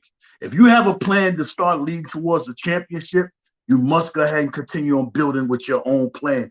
And no matter what nobody else thinks, because the only way a plan going to fail if you don't do it. You know what I'm saying? So if you put together your plan to go ahead and say you want to build and bring this team to a championship spirit, a role on the way back to, you know what I'm saying, respectability in basketball and all that, you must have that plan no matter what nobody else say. And I say, you need to go ahead and get Donovan, because that's part of your plan, is to go ahead and get him, because to get to a championship, you must have the pieces. And it's showing that you must have 2 all-stars. But you can't have 2 all-star players, you know what I'm saying, on a consistent basis. I know Julius is an all-star, but to really have all-stars, you must have one first, and one going to lead the 2. You know what I'm saying? So I'm saying he need to go ahead and handle his business and stop worried about what's going on with other people and everything. I see Freezy shaking his head, so go ahead. No, Jay Boogie, this ain't about you. Do your thing. Yeah, we need to go ahead. He need to go ahead and let his things go, and everybody need to get behind him. Whatever move he make is just go ahead and believe and have faith in the team, because we don't have plenty of people in that office that done the wrong thing. Mills, Jackson, so on and so on. But what happened? We still come together and still believe in and push behind the team. He need to go ahead and make this go ahead and happen, because if he don't, I'm telling you, the media is going to throw concrete over the top of the casket with us alive in it. I ain't talking about dirt, because you got Malika. Malika can't wait for her next opportunity for us to really do something wrong, because they mad enough that they asses was on outside the media door and we was on the inside not letting them in. You know what I'm saying? So they can't wait for us, you know what I'm saying, to do something so they can go off and go crazy. But Leon, don't give them nothing to go off and go crazy. Give them something to shut their mouth up. You know what I'm saying? Continue on building with your plan and what you want to do. And everybody else, regardless of how they feel for a couple of days, we all going to follow suit. You know what I'm saying? Every time something go the wrong way, a couple of days, we all back in the right situation, coming together. You know what I mean? So I just want Leon to go ahead, make your move, stick to your plan, and stop listening to everybody else, and do what you're signed to do. Do what you're paid to do. Do what you believe in doing. You know what I'm saying? If it failed, then you know you went out with a swing with your own plan and then do something what somebody else wanted you to do, and that didn't work, and you ain't even had your own say so. So, you know, I'm just waiting for us to go ahead and make the move. You know what I'm saying? That's why I've been chilling for the last 3-4 days. But it is Monday, starting off a new week. And y'all my peoples, I needed to rock with y'all for a minute. But I'm getting sick and tired of this situation. Either you're going to do it or you ain't going to do it. But if you don't do it, you only hurt yourself, Leon, because we can all regroup and just say, okay, well, at least we got the pitch. See, we got too many excuses for things that we don't do. You know what I'm saying? We need to stop having excuses and just have the answers. You know what I'm saying? That's what we need, man. But I just want to rock with y'all for a minute, see how y'all doing. I really want to go off with Kevin Durant, but you know what I'm saying? I'm waiting to do that somewhere else. That dude's a clown. I agree with you, G. I agree. It's like that guy that want to talk to the girl, but don't talk to the girl and sitting there waiting to shoot a shot. And then when somebody else shoots their shot, he sit back and be like, "Oh, I could have had that girl." Well, you should have went and talked to her then. That's exactly what's gonna happen. Miami or somebody else gonna get Donovan, sit back and say, "Oh, we could have had Donovan. Now we got to watch him and beat us." And we could have had him. We made a move. We wasn't scared. Nah, we still, unless we were lied to about what it is that Ainge is looking for, we are the best in the business to be able to provide it. My contention is that in a deal of this nature, I can totally understand it taking weeks to a month to be able to build, to be able to do the back and forth to make sure that you're getting, you're only spending as much as you have to. I don't see any problem in that. If it comes down to it, like, okay, we have the assets here. Here's the original deal, whatever. But you try to negotiate down. Period. Wait, was I messed up? Yeah, your audio was terrible, bro. your audio was terrible, man. Y'all hating. Yo, technology is hating today. Yeah, technology is. I was trying to hear you, but yeah, man. It's Yo, somebody else got some echo thing going on too. All right. Maybe technology is illin today for everybody. Maybe tech is illin for today for everybody. Jay Boogie, I agree with what you're saying, bro. You remember how the old timers used to either say, "Do it or get off the pot," either piss or get off the pot. Remember that? I think we at that stage, bro. You're right. It's like two girls swinging a double dutch. They had jumping in. Right. We in mid piss though, so like give it a second. Yeah. Hey, so Icewater NYC, thank you for the generous contribution. Icewater says this talk is ridiculous. DM is not worth what Ainge is asking for. Period. Icewater, what I'm saying is, yo, somebody got to mute because that echo coming through hard, bro. All right, so Icewater, what I'm saying is this. If the deal is too much for the Knicks to pay, then move on. Move on. You got to negotiate, though. No, you wait. No, you don't move on. You wait. Because you know that they're not going to find what they need out there, and they're coming back to you for a smaller deal. I'm telling you, you just got to wait. For sure. You got to negotiate. Come on now. You know this, Fraser. You got to negotiate the deal. It's you got to. You got to. No, you do turn away because the media is going to put that out. See, if you turn away and walk away and be like, okay, y'all asking too much and I'm gone, and nobody else is coming in, guess what they got to do? They got to turn back around and come back and renegotiate what they was asking for again. Right. You know what I'm saying? We got our own sources. We don't have to use ESPN. We can use Ian Begley, SNY. That go all over the place. Say what we say. Yo, you know what? Word today is the Knicks, you know, they was asking for too much, so they're taking their time to walk away. Ian Begley, you could easily call Ian Begley and get him to throw that out there. And guess what they're going to do? They're not going to find nowhere near what we was offering to have to come right back. So you got to play the mind games with them. You want to play jokey joke games? I got them for you too. That's true. I feel like if we all impatient and we doing all this unrest, Dolan's gonna get wind of it, and Dolan's gonna even rush these dudes even more to make a move that they don't want to do at the time. Honestly, I don't think that's gonna happen. I don't think that's gonna happen. I think Leon's on his own. You say you think what happened with Leon? I said I think he's on his own time. I think he's just doing what he wants to do. Like we're blocking off the media and stuff like that. Like. Leon ain't tell the media or us anything. So I don't know what anybody is talking about what Leon's plan is because he ain't tell near nobody. Well, Freezy brought up a good point last night before we got off the air. He said, would you be into moving Tibbs into the front office and bringing Johnny Bryant to the head coaching spot. And I'm for that. I honestly am for that. I was doing some research on what Tibbs did. I don't want Tibbs in my front office. Why? All right. I think that's what's going to happen. Before you say that, when Tibbs was at the before he went to the Timberwolves had 16 wins.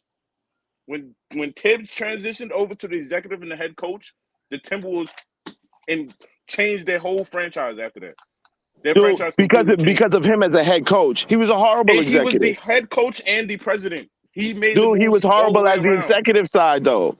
So how is he? He made a little questionable moves. Wins? He did make questionable moves, but the reason why he got fired is because Jimmy Butler blew it up. Tibbs didn't get fired because of his action. If Tibbs ain't coaching, I don't want him around. He's good. Yeah, like, but what front office don't make questionable moves? Every front office make questionable moves. Our front office is making a questionable move right now. Ice Water NYC, thank you for the generous contribution. Hey, Ice Water says, move on to what? Move on to what?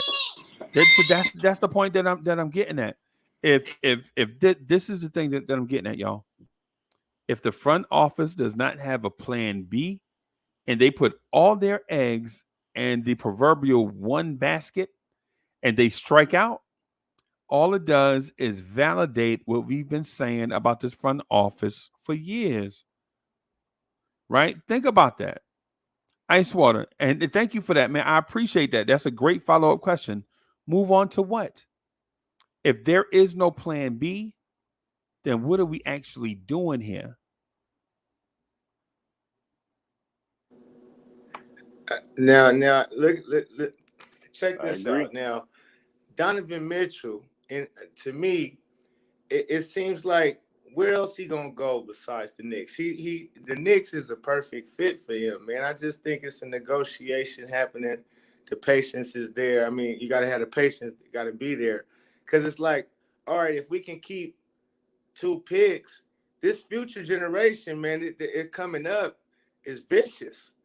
These youngsters coming up, man, they vicious. So you might not want to miss out on it if you don't have to.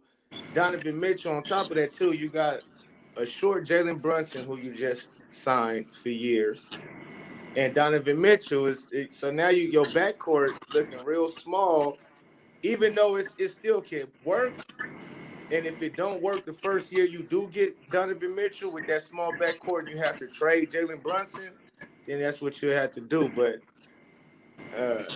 I just feel like them holding out just for a little bit is saying they basically walking away from the deal, because they're like, no, we're not giving you no 7 draft picks. You're going to have to come off that 7 and get to the right number. And once Danny Ainge see that nobody else out there is really trying to, calling him for Donovan Mitchell, it's going to be a done deal.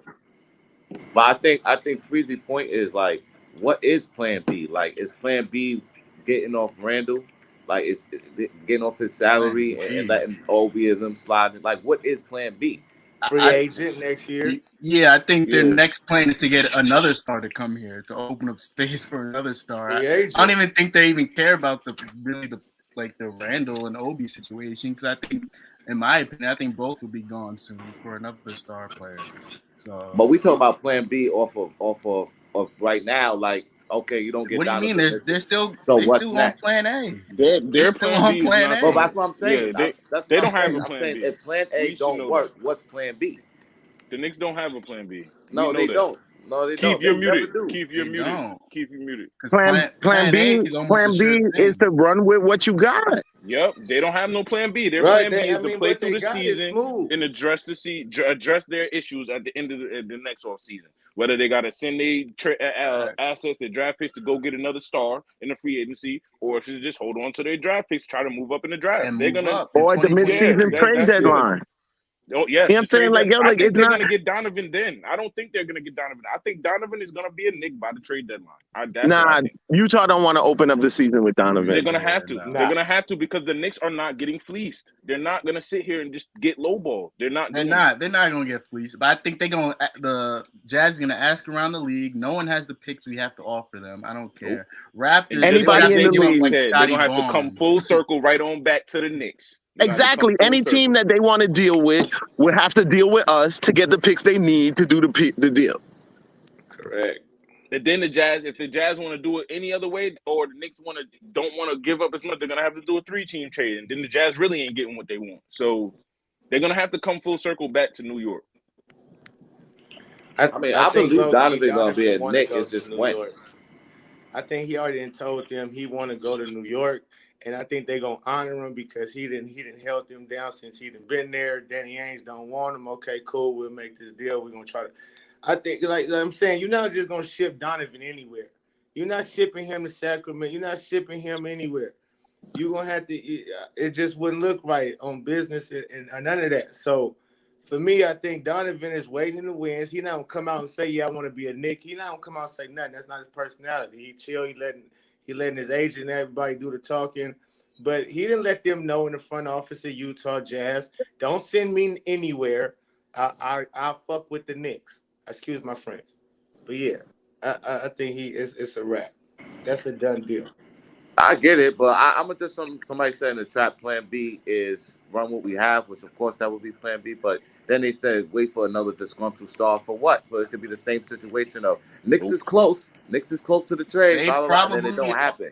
It's the I same think they already pattern have every time. another disgruntled star just waiting. Honestly, that's my Well, opinion. I who's think they already have that other star like targeted, like especially because you hear like the rumbles of the Randall and Westbrook trade. Like that would be a trade to open up cap space for us for another player.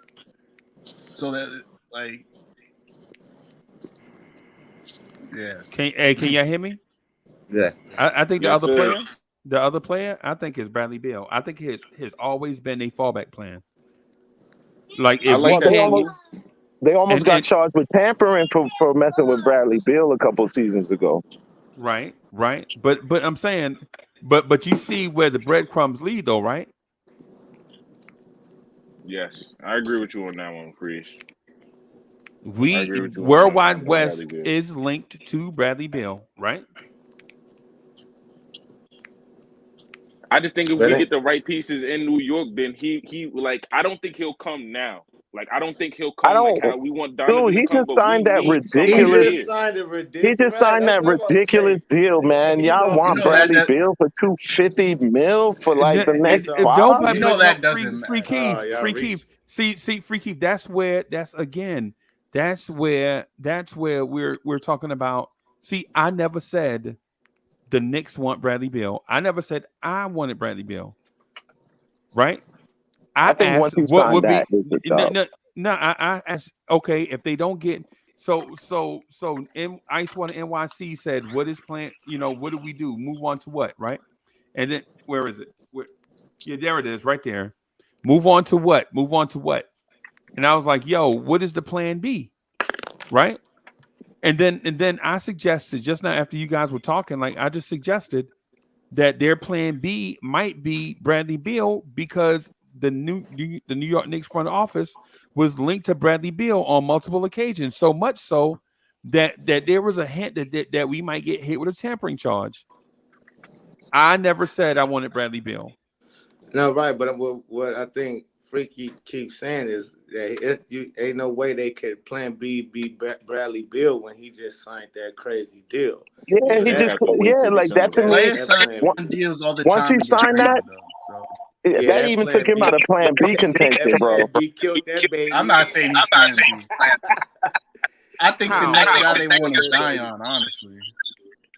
No, that's who they wanted, Zion. I think they want Mitchell, RJ, and Zion on the same team. That's interesting. It's not happening, though. Zion just signed his deal. What you need to look for. Players sign all the time, then ask for trades. It's the player empowerment. Nah, that ain't happening, bro. But that's true, but that ain't happening. What's happening is you got LaMelo. You got a lot of these youngsters who own these teams, like Anthony Edwards on the Timberwolves. You got LaMelo Ball about to come up a free agent in a minute. You better be looking to go all in on them type of dudes and try to go get a trade their way when they on their last year of their contract and haven't signed their extension. You got a lot of cats, bro, who gonna be moving around. These youngsters that's about to take over this NBA, because these Kevin Durant's and all these bum ass old niggas, they out of here. Oh, hey, Pope. Hey, we gonna watch LaMelo. I don't think LaMelo would leave if he's gonna get a super max contract from Charlotte. that he's gonna get the most money from the Hornets. So And why would after he? they Jordan sign ain't letting that Brunson, boy walk. LaMelo I don't Ball think they're right gonna now bring makes in so another much point money guard. off the court. Is you crazy? LaMelo Ball ain't tripping on a max contract to stay in that disgruntled. Really? Zion just franchise. signed, and Jordan he ain't wanted to leave. Jordan ain't trading nobody with the Knicks. Or Yeah, LaMelo Jordan's Ball, gonna if give we him the got About to bag. be a Come free on. agent. And if He we about got to be a Brunson free agent. already, if Brunson is the point guard that they got planned, they made plans for, so I don't see that neither. So Yeah, we got to that'd be look at super things silly. Nah, but that's gonna make Melo sense. and Bronson play combo guards. This is what you understand. If you're already thinking about getting Donovan Mitchell, Thank who's you, Freezy. 6'2", 6'3", and Jalen Brunson, Melo 6'7", and Bronson can handle playing the shooting guard. So can Melo. So they interchangeable when it comes to that position.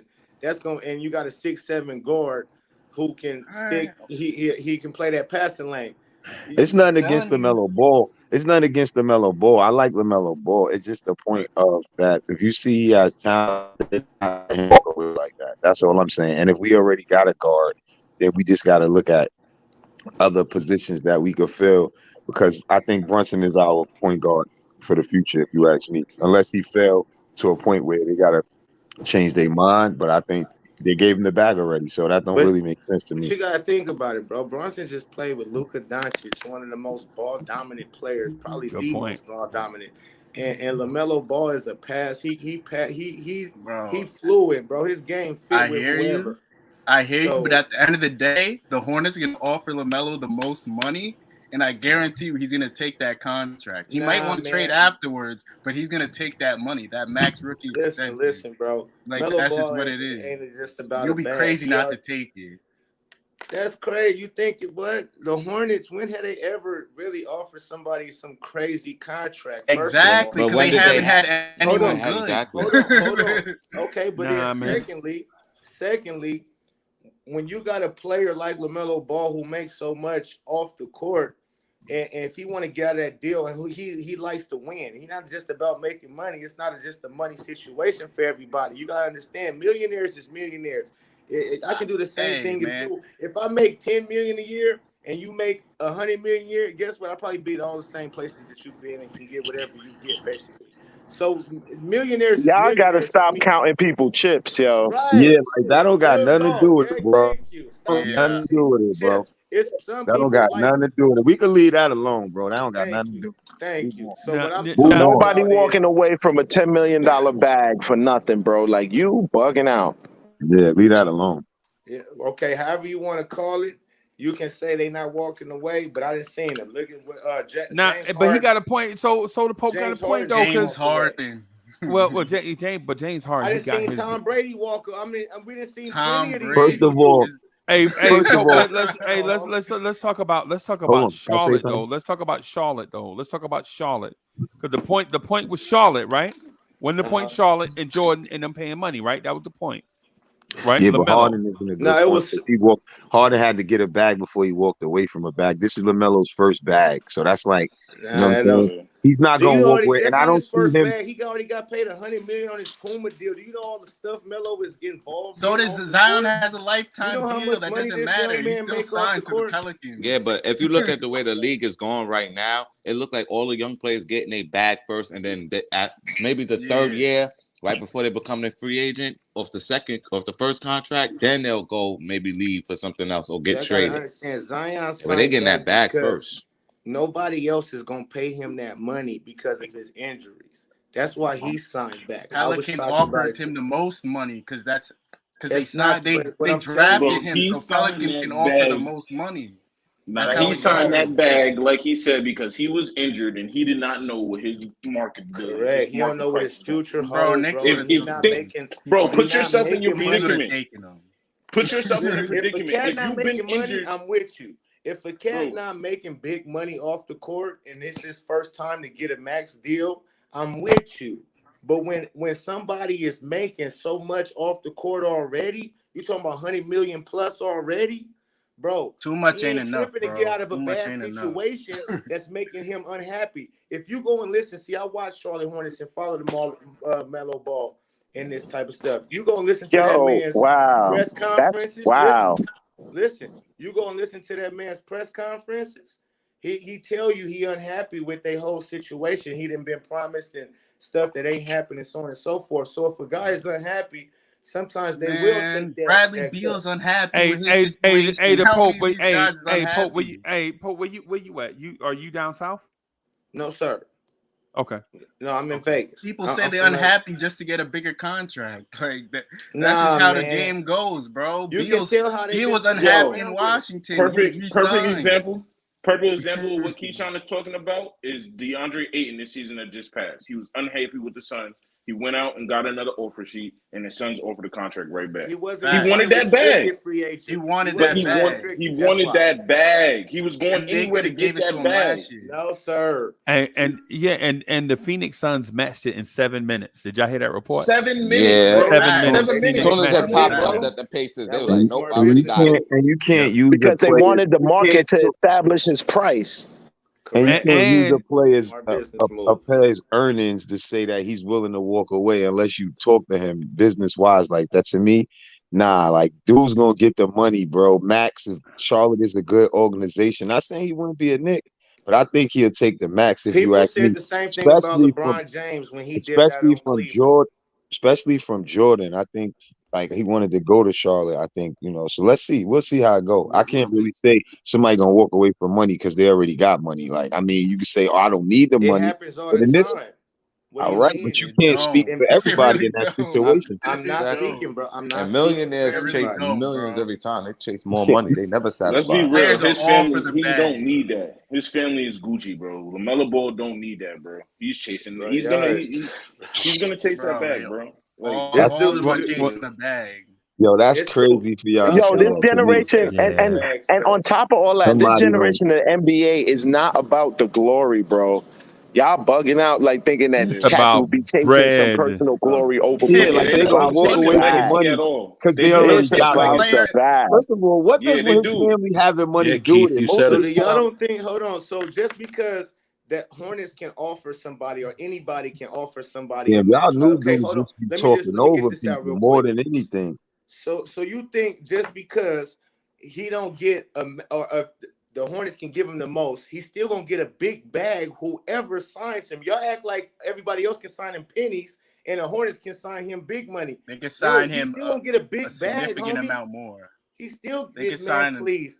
That's not a snip. If I'm in hundreds of millions, I'm in hundreds of millions. We're not talking about no little millions, bro. We're not talking about you can either get 10 million or you can get 5 million. No, so hold on. How is he in 100 of millions already? He just got 100 mil from Puma.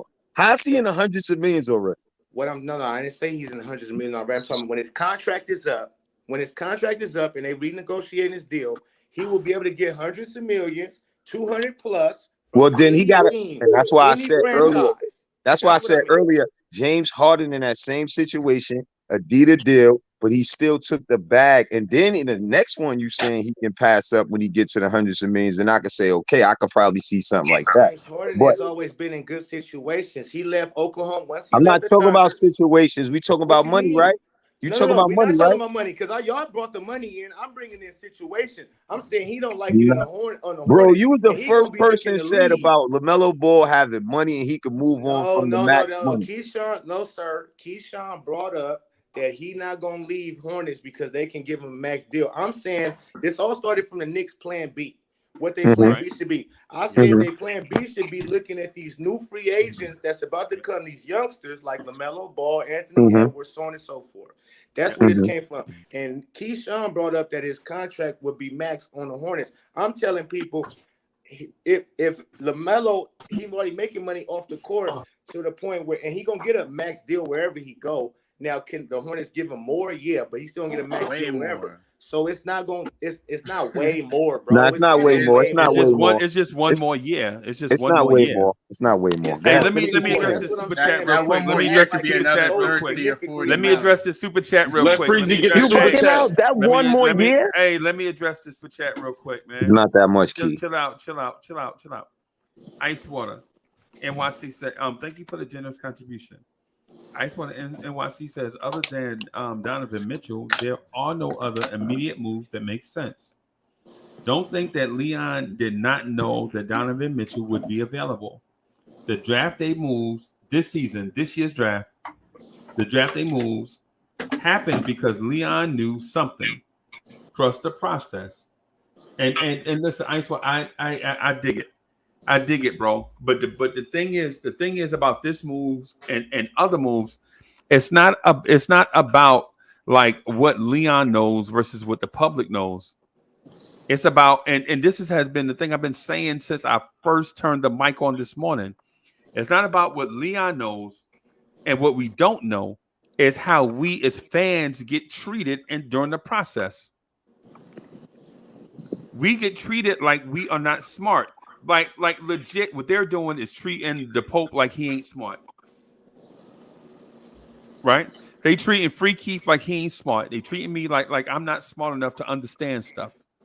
And what I'm saying is, as fans of basketball in general, and especially as fans of the Knicks, you got to treat us with respect, bro. It's to a point now where people in our realm, our REALM, are toxic and they bragging about it.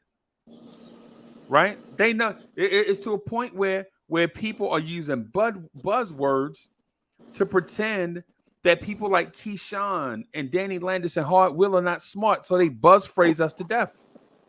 Because they think if they say a buzz phrase, that means that'll satisfy what it is that we want intellectually. It's going to stimulate us. It's going to keep us going until tomorrow when they can come back with another buzzword or phrase.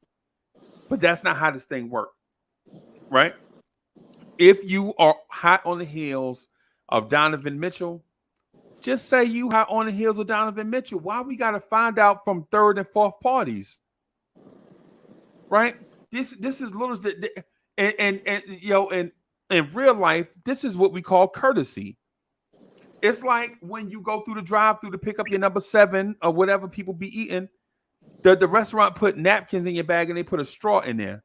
They don't make you pay for the straw or the napkins. That's a courtesy, right? These little things, we are not getting like these courtesies as Knicks fans, and we invest everything in it, bro. I'm here every day, 2 times a day, right?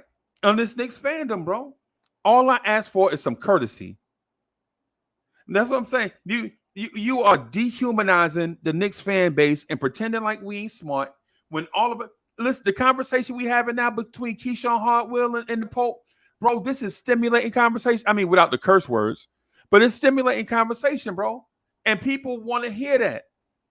The Pope got 200 and something people listening to what he got to say, and Keyshawn and Hardwill going at his point. It's 200 something people tuning in right now, and it'll be 3,000, almost 4,000 people that will watch this because they are interested in what Knicks fans have to say. And these dudes that's pulling the triggers, they're not even courteous enough to appreciate that. That's all I'm getting at. Appreciate Icewater. Thank you for the super chat again. We appreciate you, bro. I'm not saying that what you said just now is not important, because it is, right? I think this is important, and I do understand all this stuff, right? But at what point are they going to say, "Hey, man, listen, either we doing something or we not doing nothing"? That's all. That's what we ain't at that point yet. Because we're not important. If we were important, this stuff would have been said going into this process. If we were important, but since Knicks fans are not important to some people, they get what we give them. They'll get what we give them. That's it. Nah, Freezy, you're right about that. Because when the Jazz, when everybody seen the trade with Gobert and now they doing Donovan, the Jazz acknowledged to their fan that we're rebuilding. We're not going to sit here and act like we're doing this and that. They let their fan base know by trading Gobert and putting Donovan on the trade block that we are rebuilding. Just like you said. But with the Knicks, we don't know. We don't know what they're doing. We don't know if they're all in on Donovan or if they just playing a bluff game. We don't know. We don't know what they're doing. And if this was any other team, this trade would have been done. I've been said that. If this was the Lakers, they'd be already getting other pieces to go around Donovan Mitchell, bro. Yep.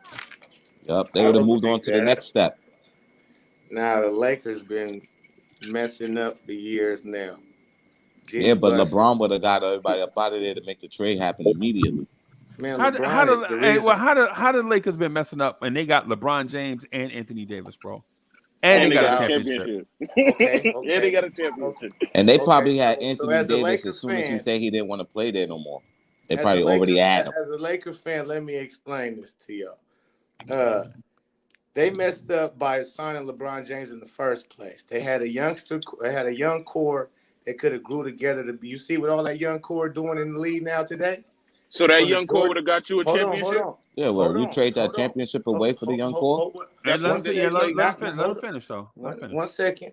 That young core is all balling everywhere else, from Brandon Ingram to Jordan Clarkson to Julius Randle to Lonzo Ball just got a contract to, the Kuzma, to the list goes on. Plus, you had enough money to go sign a different marquee free agent like a Paul George that year that kind of fit with that young core, and a Kawhi Leonard the next year. But you wanted to be quickly making moves. Oh, we got LeBron James online? Okay. Which knowing other superstars don't really like to play with LeBron.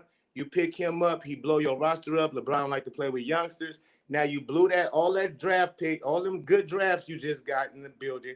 You blew that up to go get an Anthony Davis who's been hurt his whole career every year for a nice significantly amount of times. So, that's the same thing been happening. So you get him, you win a chip in the bubble, which we don't even count. Nobody was there. So that don't even count for us. Laker fans, I'm telling we don't count that. So y'all can say they won a chip. They didn't win a chip. That was a bubble chip. It was a bubble ring. You get out the gum machine, you get a little bubble gum. You should be happy you got to see one. You should be happy you got to see a championship. We didn't get to see a championship in a long time. The Pope, I could see how you were coming just off the Kobe avatar. You never like LeBron ever. No. What I'm telling you is all facts. I'm not making it up. He blew the young roster up, and they got AD. That was a dumb move. That's a dumb business move. He been hurt. He gonna be hurt here. He was hurt, and hurt. So now you win the bubble chip. Then you don't make the playoffs. Then you get bounced out the first round of the playoffs, and you get Westbrook, who you owe $47 million to. Now you in a turmoil. You got rid of all your draft picks for the future for Anthony Davis, who look like he just gonna be hurt forever, and he not really into it. You're making the assumption that you would pay. You're making the assumption that you would pay all those young guys out that core, and that core would compete. First of all, you max contracts. You the Lakers. You can pay. Brandon Ingram not a max deal. Julius Randle not a max deal. Lonzo Ball not even a max if they're deal. not max Jordan deals, Clarkson still, not a you can't pay 8 players $25 million. You don't even got to keep all them players, but you definitely could have kept them intact. You could have kept your main core intact. And so first of all, let me say this, man. Let me shout out the Pope real quick, and then I'm gonna do Ice Water. Let me do Ice Water first. So Ice Water NYC, thank you for the generous contribution. Ice Water says too much to text to get my point across. I need a panel spot. Come on, bro. It's panel we got spots one more spot. And so the other thing I wanted to mention to you guys is how dope a platform that y'all have, where Chicago Bulls fans, Minnesota Timberwolves fans, LA Laker fans, New Orleans. I think Reese is Hornets fan. I mean Pelicans fan, and I think there's one Atlanta Hawks fan that show up every now and then. Right, so Knicks fans, y'all platform is so dope that people from around the league that are fans for other teams come on y'all joint and just want to talk with y'all. Right? Hey, the Pope, we appreciate you for coming, bro. You know what I'm saying? Yeah. Hey, no doubt. I love talking basketball. Stop. Yeah, and all of us, man. That's what we do every day, man. You know what I'm saying? That's what we do every day, and. Just to further what you said, and I don't have to, but I want to because you hadn't heard it probably. I agree with you. I agree with you on the LeBron James signing. Right? I agree with you. I think the crime is not signing LeBron though. The crime was signing Luke Walton to coach that young core. That's why I think this whole path down this dark thing happened. And that last coach too. That's true. Oh my god! And that last coach they had he shouldn't have been there. Before Vogel, you talking about Vogel or before Vogel? Vogel and Luke. I'm not mad at them trying out Luke though, just because off the strength of what he did with Golden State, right? Correct. There you go. Right. I'm not mad at him trying them out, and the fact He's not just overrated. that he was a good he always been a basketball mind from Right. his dad, been a legend. So it's like, okay, let's see. And he was a Laker. Right. So it's like, okay, let's see if he could do it. So I don't mind them even trying that. I do mind them signing LeBron. Knew as soon as they signed him, it was a bad situation. For the rest for that young core, they was gone. They was gone. And I love the young core. I was like, okay, we working with something. They got rid of D'Angelo Russell. Let these dudes develop together and see what they can miss. If you add a superstar with them that fits their scheme and you get rid of one of them or two, whatever, you keep the top guy, then you can build something out of that. And they just blew it up, which was a horrible. They went too fast. We got LeBron James and they let him control the whole franchise, which Dr. Buss would have never let happen, bro. Like Jenny Buss just allowed this dude. So, but it's because Jim Buss made so many bad decisions for so many years. They had to turn it around, bro. Jim Buss. I think they messed up when they let Mitch Kupchak walk. When they let Mitch Kupchak walk, Jerry West was gone. You know, Jerry West was gone because Jerry West felt like he should have been running the whole show. So I knew Jerry West wasn't going to be there. But this is like, what, 10 years before this young core? So I understand that part, right? But what I didn't get, though, is why everybody, like, why not re-sign Julius? I think that was a mistake. I think that was mistake number one. Yeah, not re-signing Julius Randle. Right now. I think we might be in because the they knew same they boat, was but going it's to not get Ann Davis. It's not that LeBron superstar. I think where they messed up was with the Westbrook move. Like you gave away key pieces to your title run to get Westbrook. Like that was a nasty move. You let Caruso, I think I have to agree with those are Freezy all with part the of the coach title point. right I think it there. was the coach. I think it was the coaching. Yeah, I agree with that point. Look at you got to look at simple things. You got to look at simple things because when Rondo was there, Rondo was like the mentor for them young kids. You remember when LeBron was wilding out, Rondo was bringing them young kids together and rallying them. Mm-hmm. You remember when they used to sit on the bench? All of them used to sit on the bench around Rondo. So much so the dudes wouldn't even sit; they would stand up and listen to Rondo. They would huddle up around Rondo, right? And LeBron would be at the end of the bench by himself, right? Yeah, no, y'all remember that picture? Leader biting his fingernails. Yeah, y'all remember that? Y'all remember that when Rondo spoke to them kids and they would listen. Rondo was a key piece to that young core. Was he young? No, he wasn't young, right? But he was a mentor. He was a mentor, right? And then so they moved Rondo on. And then if it wasn't for Rondo in the bubble, man, LeBron wouldn't have a chip. Come on now, facts. Facts. That's what I'm saying. Speak them facts. That's what I'm saying. So when we look at this is the thing that I be trying to tell basketball fans, man. You can't just go by what the media feeds you. You have to trust what your eyes is showing you. Thank you. But I'm sure LeBron wanted Rondo there. They were trying to win. They was waiting to help them win. Hardwell, you know what though? You know what they did though with Rondo and Dwight Howard and JaVale McGee? You know what they did with them veterans? Them veterans knew what they was doing. They didn't always listen to LeBron. So the first time LeBron got the opportunity to get them out there, get them out of there, guess what happened? LeBron got them out of there, and they got Russell Westbrook and Carmelo Anthony. Dwight had problems with and let me tell you how this happened too. How they got Westbrook and why they got Westbrook on that dummy deal. LeBron James, because if y'all remember, last year free agency, they was eyeing to sign any one of the top point guards, from Chris Paul to Kyle Lowry to Lonzo Ball, sign him back. They was looking to get any one of those. They all must have told them, hell no, I'm cool. And to save face, I believe they went and got rid of another ransom of players to go get Russell Westbrook and make it look good. Because there's no other thing that makes sense. Like everybody who know basketball know Westbrook is not going to fit with this Laker team.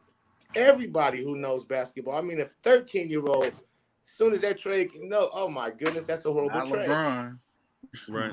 But see, that's what I'm saying. That had to be the safe face because it would have been another episode of damn. Nobody wanted to go play with LeBron. No Chris Paul. No Kyle Lowry. No Lonzo Ball. Nobody want to go play with him. So they made that trade, which was a stupid trade. It was stupid. They got rid of right, and all they had to do was give Kyle. All they had to do was make Kyle Kuzma a starter. All the dude wanted to do was start, which he rightfully so deserved to do. All he wanted to do was start. He a young player that came up through the trenches, came up through the dirt. You traded all the dudes that came up with him. All of them is gone. You got all these veterans getting random minutes, and you trying to start THT, but you don't want to start Kyle Kuzma at the small forward. You trying to start Taylor Austin Reeves. That's who they want to start. Bro. Yeah, all I'm saying is this, bro. Organizations and front offices are not always the smartest bring people. This out, I really can't lift this. Does it have a fractured rib? That's Danny. He at work, bro. Oh, okay. Danny, that's my man. That's my man. But the thing is, hey Francisco, Rondo is a free agent. I was thinking about that, but I don't know. Nah, not now. Where would he get minutes? Where would he get minutes when we gotta get minutes for our youth? But the thing is, you don't want Rondo playing a ton of minutes. You want him there to mentor your youth. So you like him to mentor the youth better than D Rose? I agree with you on mentor better than D Rose because, like you were saying, Derrick Rose today with his body language and being so to that type of dude, yeah. And he'll be perfect. He'll be perfect for quickly to see the open man. Like right. Yeah, Rondo sees everything. Yes. So he'll and who is the better? And think about this: who is the better floor? Who's the better? Dreeny, I'm sorry. Who's the better floor general, Rondo or Rose? Who's the better floor general, Rondo or Rose? Of course, Rondo. That's not even a question, right? Let's not even talk about that. We don't know that. Rose talk too nice. He'd be like, come on, guys, chill out. I think Knicks is in a good spot though. We need Rondo in here to yell at some people. Yeah, but or put his hands on people. Yeah, like show them how to play the game of basketball the right way. Just that's all we need. Just the fundamentals. Like a lot of these players got skill, but they don't have the fundamental. He was on Cleveland. He was making them look good on Cleveland. Yeah, he did that on Cleveland too. Facts. They picked him up because Rubio got hurt and they needed that presence, that point guard presence. And now look at Garland. Right. Yeah. It's all I'm saying, bro. The thing is with the mentor guy. The thing is with the mentor, you always want the mentor to be the prototype of the player of the player you want the young player to be.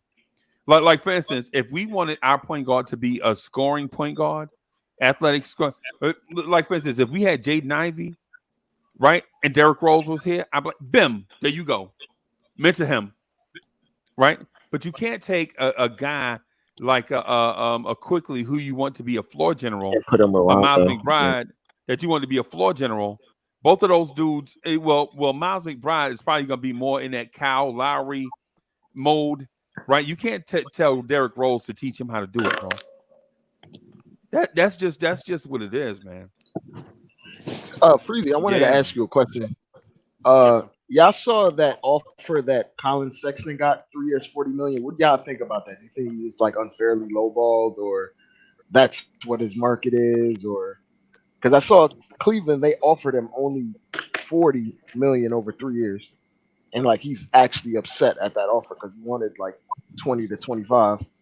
You know why? It's because Garland came up, so now it's Sexton. It makes him expendable. Yeah, like exactly. He's not needed, so it's a take it or leave it type of deal. Like, all right, if you don't want it, then you can go. And availability is one of the best abilities, man. Somebody said that earlier. Availability is a real ability, and he's not available a lot. Because there's people that think, oh, Jalen Brunson isn't worth 2 times as much money as Colin Sexton. Man, but like one guy got hurt. Sexton score a lot of points, but he don't make nobody better. Garland's getting you 20, but he's also getting you 8-9 assists with it, and he's making the team better. So would y'all rather Brunson or Sexton? I'll take Brunson. Brunson, definitely. Brunson a dog. Word. And he's not selfish. And the thing So is, if we would have signed Colin Sexton to the same amount of money that we signed to Brunson, would we be overpaying him? Yeah. Hell yeah. Yeah. Definitely. Yeah. But the thing is that's crazy. So crazy. on that one stage, hold on, Freeze is trying to say something, y'all. Freeze is trying to say something. What I was gonna say is you have to look at what your eyes are telling you. Your eyes are telling you that Cleveland does not want Colin Sexton at his price point, right? So that's telling teams like the Knicks, hey man, listen, we legitimately lowball him for a certain thing because we don't feel like we have room here for him, not because of his talent or whatever. You don't know exactly what the reason is. You don't know if it's because of injuries or his mentality or his ability. What we do know is Cleveland don't want to pay him, right? And so that sends a message that, hey man, y'all come and get him. If you need a backup combo guard, this is your guy. If you need that scoring guy, this is your guy. Come and get him. Make us an offer. So if you the Knicks, do you make Cleveland an offer to get that guy, knowing that all you have to do is pay him a few million more per year than what he was lowballed, to keep him around for the long term? Then you can make that move. But do you want Hardwill? Do you want a Colin Sexton though? I was gonna. I mean, the price is right. He's definitely a good player. Like I think that when I watched what Brunson was talking about, how he was saying how he went from 1 year, him and his dad, at the price that he was saying he was worth, and the next 1 year now go up to $100 million player. And it was like, granted he did good in the playoffs. He did have some things that you could see the upside in him, but in 1 year you make a jump to get that much bread. Was Dallas giving him more than that, or was Dallas giving him the same? Like, I'm not sure. Like, that's a question I'm posing. Like Dallas was giving him more, right? Right. Dallas offered him $55 million. He turned it down, and he wound up signing with the Knicks for $104 million. Right. So but what? I When think Dallas, at first they offered him like 4 years or like $85 million before the Knicks, like before any of the Knicks shown like anything ties with Jalen Brunson and the Knicks. I think it was like 4 years and 85 when they tried to like do his contract extension or something like that. I think that's what it was. And was they willing? They probably was going to go up, right? When they found out. I don't think there was that was before the trade talks of anything with Jalen Brunson. That was like when the Dallas had him. You know what I mean? They had him, and it's time for him to renegotiate with him in Dallas, and that's what I think they initially offered him like $85 million for like 4 years or something like that. Okay, and so that was before his playoff performance. Exactly. So for him to get $15 million more, that was a good take. I understand that it makes sense, but I'm not sure if anybody else was going to give him that. That's just my thing. Even though I see why they did, I see how much of a good player he is. I see the upside, but I just think Dallas didn't do it because of Spencer. That's my reason. I think that's the reason why they didn't do it. They got done with him. And they got Tim Hardaway coming back. Really doing much. Like Spencer's a bigger guard that's gonna do essentially the same thing that Brunson does. He's just bigger. And he wasn't showing me that. Tim Hardaway coming back, and they got Tim coming back. Or whatever. And to bring it back to Sexton, I think Sexton is really going to be. He's going to wind up being Dennis Schroeder, where he turned down the money and wound up signing a $6 million deal somewhere because nobody's going to want to pay him. I think it's literally going to be like that. He's going to take that qualifying offer to be like unrestricted next year, and then try to build it. He's going to ball out. He's going to ball out. Yeah. But he's betting on himself. He'll be a nice six man. It's conflicting for him because it's almost seeming like they're trying to play him out of the starting role. They're trying to like typecast him as a six man. Definitely. Which I think they're trying to get rid of him. Like they're not trying to. I think it's like a token offer, like an optics offer. Like we gonna throw you some, but we don't really want you, but we gonna offer you something that we can give you. But I don't think they really want him, and they're trying to like phase him out. And like ideally, he might actually be a six man, even though guys that have averaged 20 points per game on like 50% shooting don't grow on trees.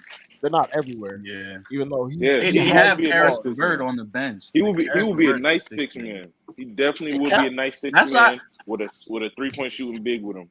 I So that always makes thought that quickly Sexton. expendable then. I thought That always makes thought quickly Sexton was expendable. IQ but can slash. I think they're the same player. Just Sexton can slash to the basket.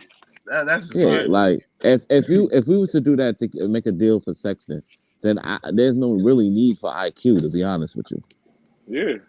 because he's better But than then, IQ. then we looking at, do we get rid of Obi, because Colin is definitely not looking for Obi. He's not looking for nobody but himself. He's not looking for nobody. Yeah, exactly. So, You feel but me? nah, we should You still know need. that We gonna Obi still and need him. IQ is like that duo threat that you won't get, where, you know what I mean? Yeah. But isn't Colin Sexton always hurt every year? No, he's not. He just had that one weird. Nah, he just had that one bad year. He definitely got tunnel Yeah, it vision was just like one Kodak. unfortunate injury. It is what it is. It's just like like a bad timing thing. Because if Jalen Brunson had the same injury we talking about, he'd be getting way less money than Colin just got. Oh yeah, yep. Mm-hmm. Cause I'm like I ain't really seen him, especially even last year with the Cleveland Cavaliers. So was that the only? He had the knee injury last year. Yeah, I think they Yeah, towards he was hurt. ACL, right? Yeah, towards ACL. Yeah, Yeah, so he's out for the whole last year. And what about the year before? The year before he averaged like he averaged like 24 points or something. He tore his ACL at the end of last season, and then he just missed. Yeah, so that means you're gonna miss the whole season. Yeah, because you have to recover. I tore my ACL, so I know. Yeah, see, exactly. So I think before that he was averaging like 24 or something like that. Yeah, he was playing well. 24 like high splits too. Like he was balling, but he wasn't seeing his teammates. Like he was getting that 24 with like 3 assists with high usage, and it wasn't really. And that's why Cleveland went with Gardner. Yeah, and like Cleveland already knows like how they're gonna build around Garland. They're gonna put a bunch of defenders around him, hide him on defense, let him just run the whole offense by himself. And that's they the don't problem need with an extra Sexton. small guard for that. They don't need an extra small guard for that. Exactly, and that's the problem with Sexton because he was selfish. Because if he averaged 3 more assists with those 24 points, he's an all-star. Yeah, I was about to say Sexton is good though, bro. Like, he's good. Sexton is nice. He's nice. Great He's nice. He's a good player, bro. He's nice. He still got that little ponytail in the back of his head. Because if he was to come here, he got to cut that. That tape rat. Bro. You got to cut that, bro. What you talking about? Bullock has some hanging. His braid? Yeah, that little braid. Nah. How you gonna tell him that he gotta cut his braid, bro? That little Padawan braid he got. You gotta come to New York. You gotta come to New York. You gotta be drippy in New York. Yeah, man. You gotta cut that braid. Kendall, come on, Kendall. Let that man We from Far Rock. You know how we do. You know how we do. Let that man keep his rat tail. Let him keep his rat tail. Let that man keep his tail, bro. He keep his tail, but I'm just saying he gonna hear it. He gonna hear it. Nah. Yo, he walk around in Atlanta. I seen him at a game in the summer. He had that same tail, bro. He rocked that braid. Atlanta different though.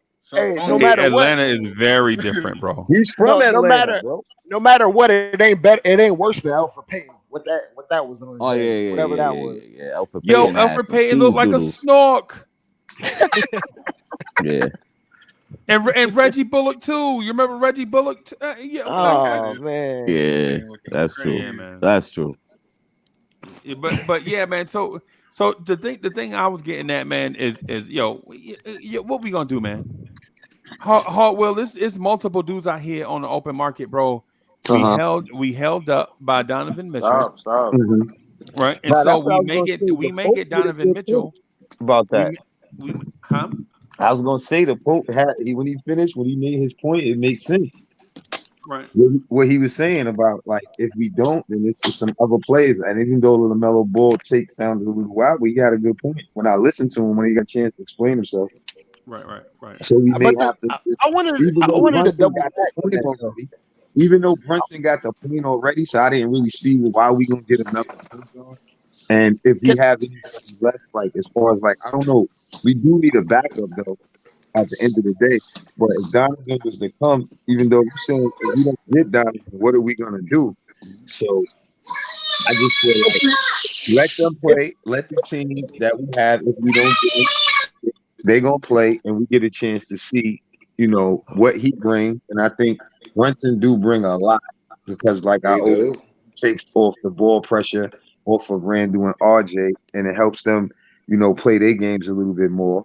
But I'm just Very being true. realistic about as far as how far that team can go, and I don't see it going that far right away. We need another piece, but building a good team starts a piece at a time. So even though we saying we want Mitchell, we still got to give him credit for getting one player to help, fix the space that we really needed to fill, which is a point guard. So I do want to give him credit for that. And Brunson is a dog. You know what I'm saying? And I just hope, that if we don't get him, we get another player that fits or that could be electric as Donovan Mitchell is. You know what I mean? That could, go off the dribble and create his own shot, because that's what we didn't have. We don't have too many players like that, and that's what the Knicks need. Right. Yeah. Okay.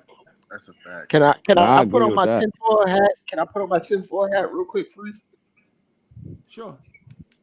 I feel like I think the trade is gonna get done. Like I'm pretty confident it will get done. I just feel like Danny Ainge is playing these media games like on purpose. Oh man, come on. I feel like it's gonna get done.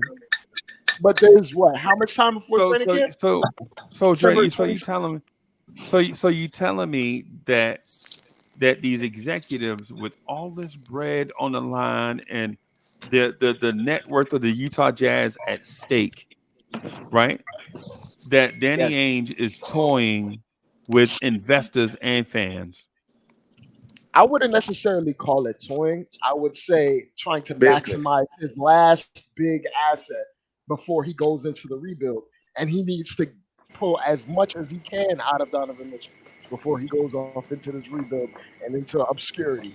And there are means that, and for instance, when you talk about money being involved and investors and all these things, there's all types of ways companies use media engagement with people Correct. in order to influence what happens monetarily. So there's always been talking heads that do the bidding for big companies. You can even look at Elon Musk, for example, in the giant scale of what it is. Like You see how that he's got, backfired with Can NASA, I? right? You Can see I? how yeah, of Elon course, Musk backfired with NASA, right? Paris it, Tucker, thank it you for back this it contribution. backfired. It Let absolutely me. backfired. Go So ahead, my fault. Paris Tucker says, just real quick, great show. Fake anger makes it a great listen. Leon is killing it. Everyone knows you don't rush a deal when you hold the cards, nor do you tip your hand. Oh, see, here we go again. Yeah, All that's right. the All right, truth. all right. So Talking. how But do also, you how do like you hold the cards? Do you Can I? have the asset? Yeah, yes, we Yes. Freezy, hold the Freezy, cards. No, you do not have the asset. They Yes, have we the asset. do. That's why you're willing to pay for it. No, no, fact. hold up. Well, listen, And you we have have the the asset assets they want because in the picks. correct. No, you okay. All right, man. Because No, you nobody else. don't. Just hold on. You have the assets because first of all, like I say, you're not shipping Donovan Mitchell where you want to. You How you just know not. that? You're not. You No one because can offer him 7 draft picks or anything like Okay, what I that. that's Only better. we That's a could. better way to put Only it, Key. only we Not what could. you You just That's said. killing it. me, Oh, they bro. can say no, that but over trust there. me No other too. team has it. Certain Go ahead, bro. My fault. certain players have been like Donovan Mitchell has been too professional about going about his business off the court, on the court. You won't honor those type of players, bro. You will do that, especially who's been a part of that franchise. It would look bad on you if you You don't. if you Danny don't, Ainge right, don't care about that shit.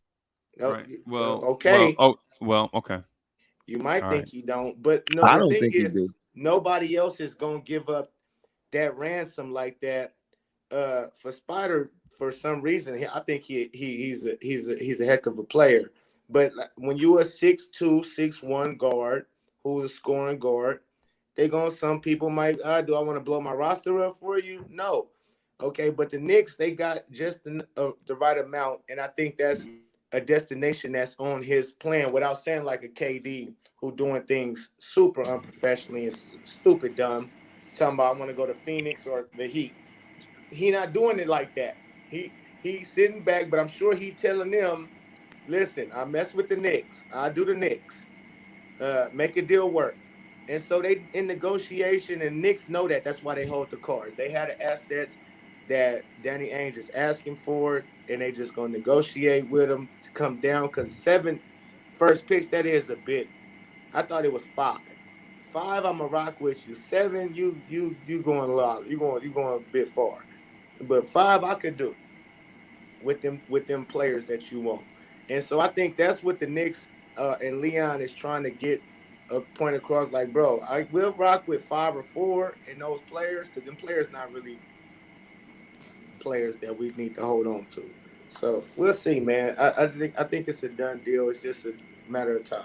I agree with that, and I think I understand what y'all saying, but the point of the super chat is this: everyone knows you don't rush a deal when you hold the cards.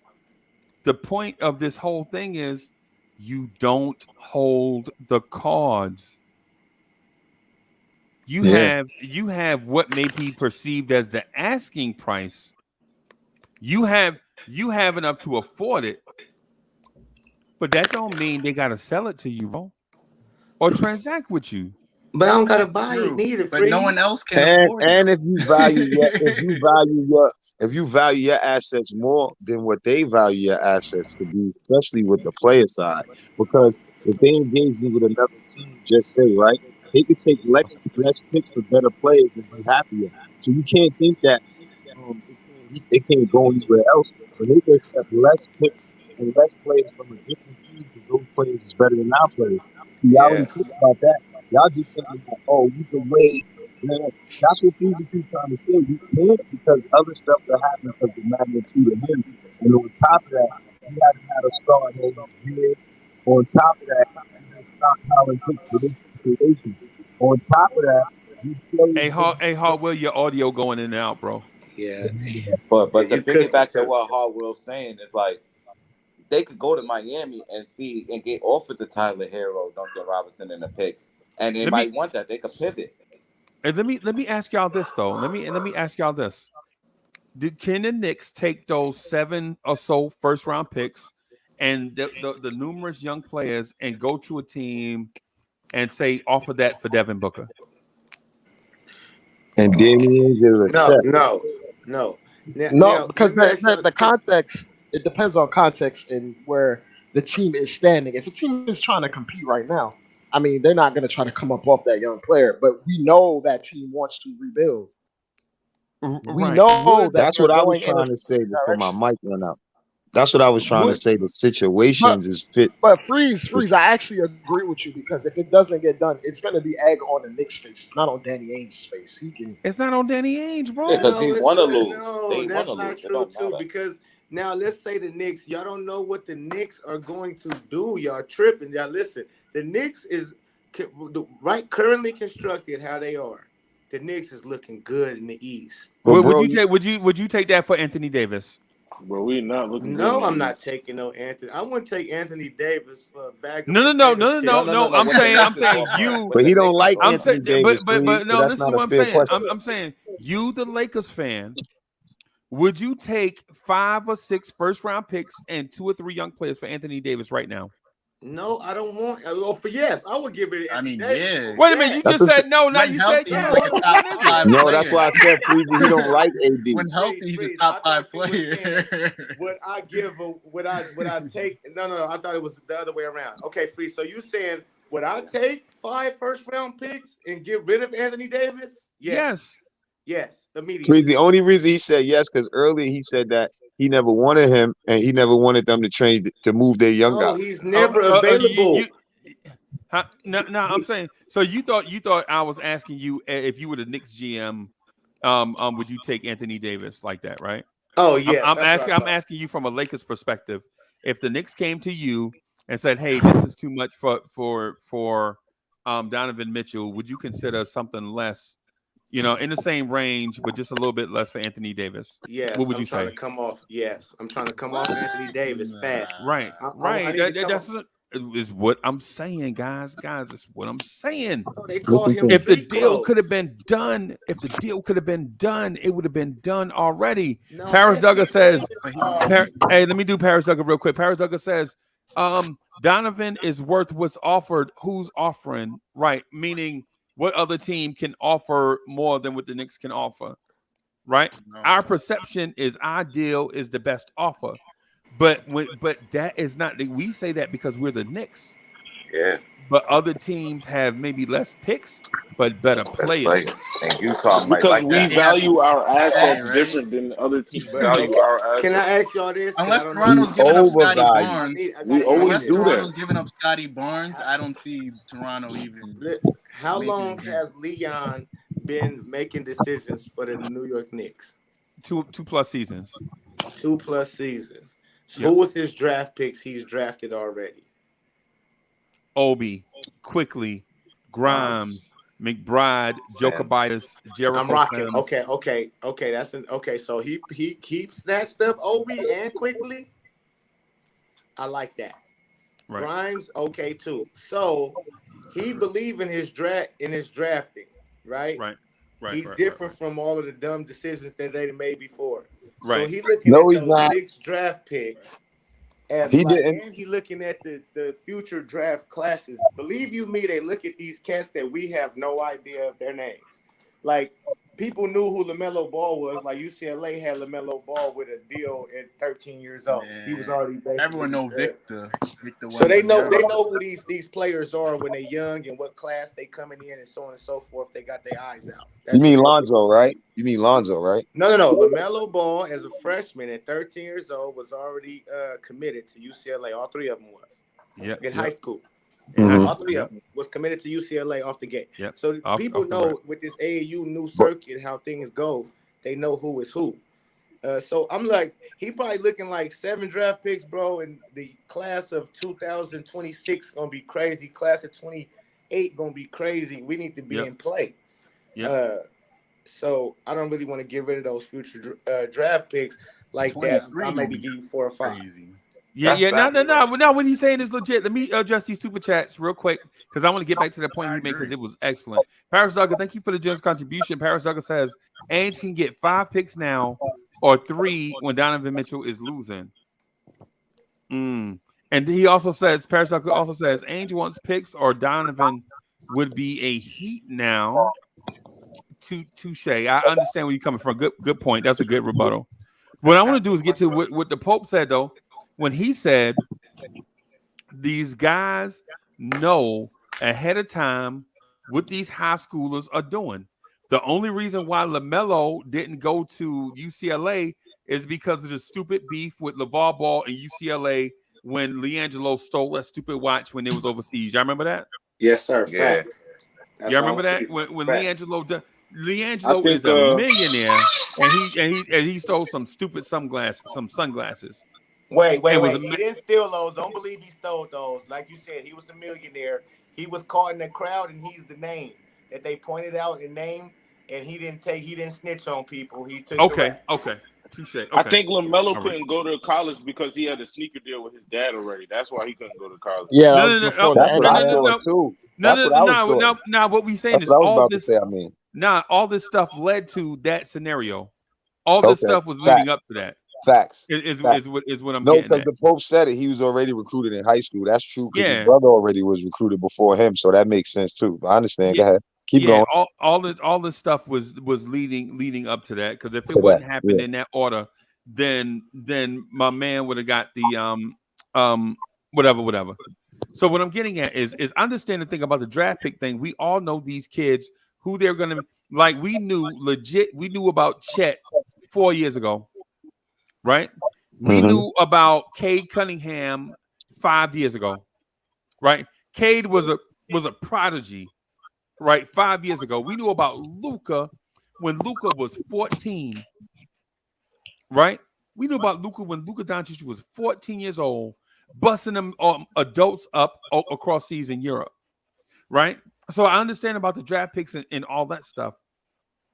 What I want to get to is this, right?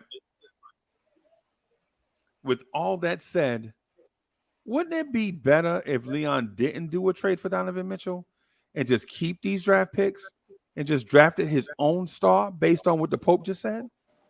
I Yeah, wouldn't be but mad at it. the problem is they not going in that direction, Freeze, Yeah. because like we always talk about how we never fall in the right position of the draft, like how OKC and them sit they players so they could get draft positioning.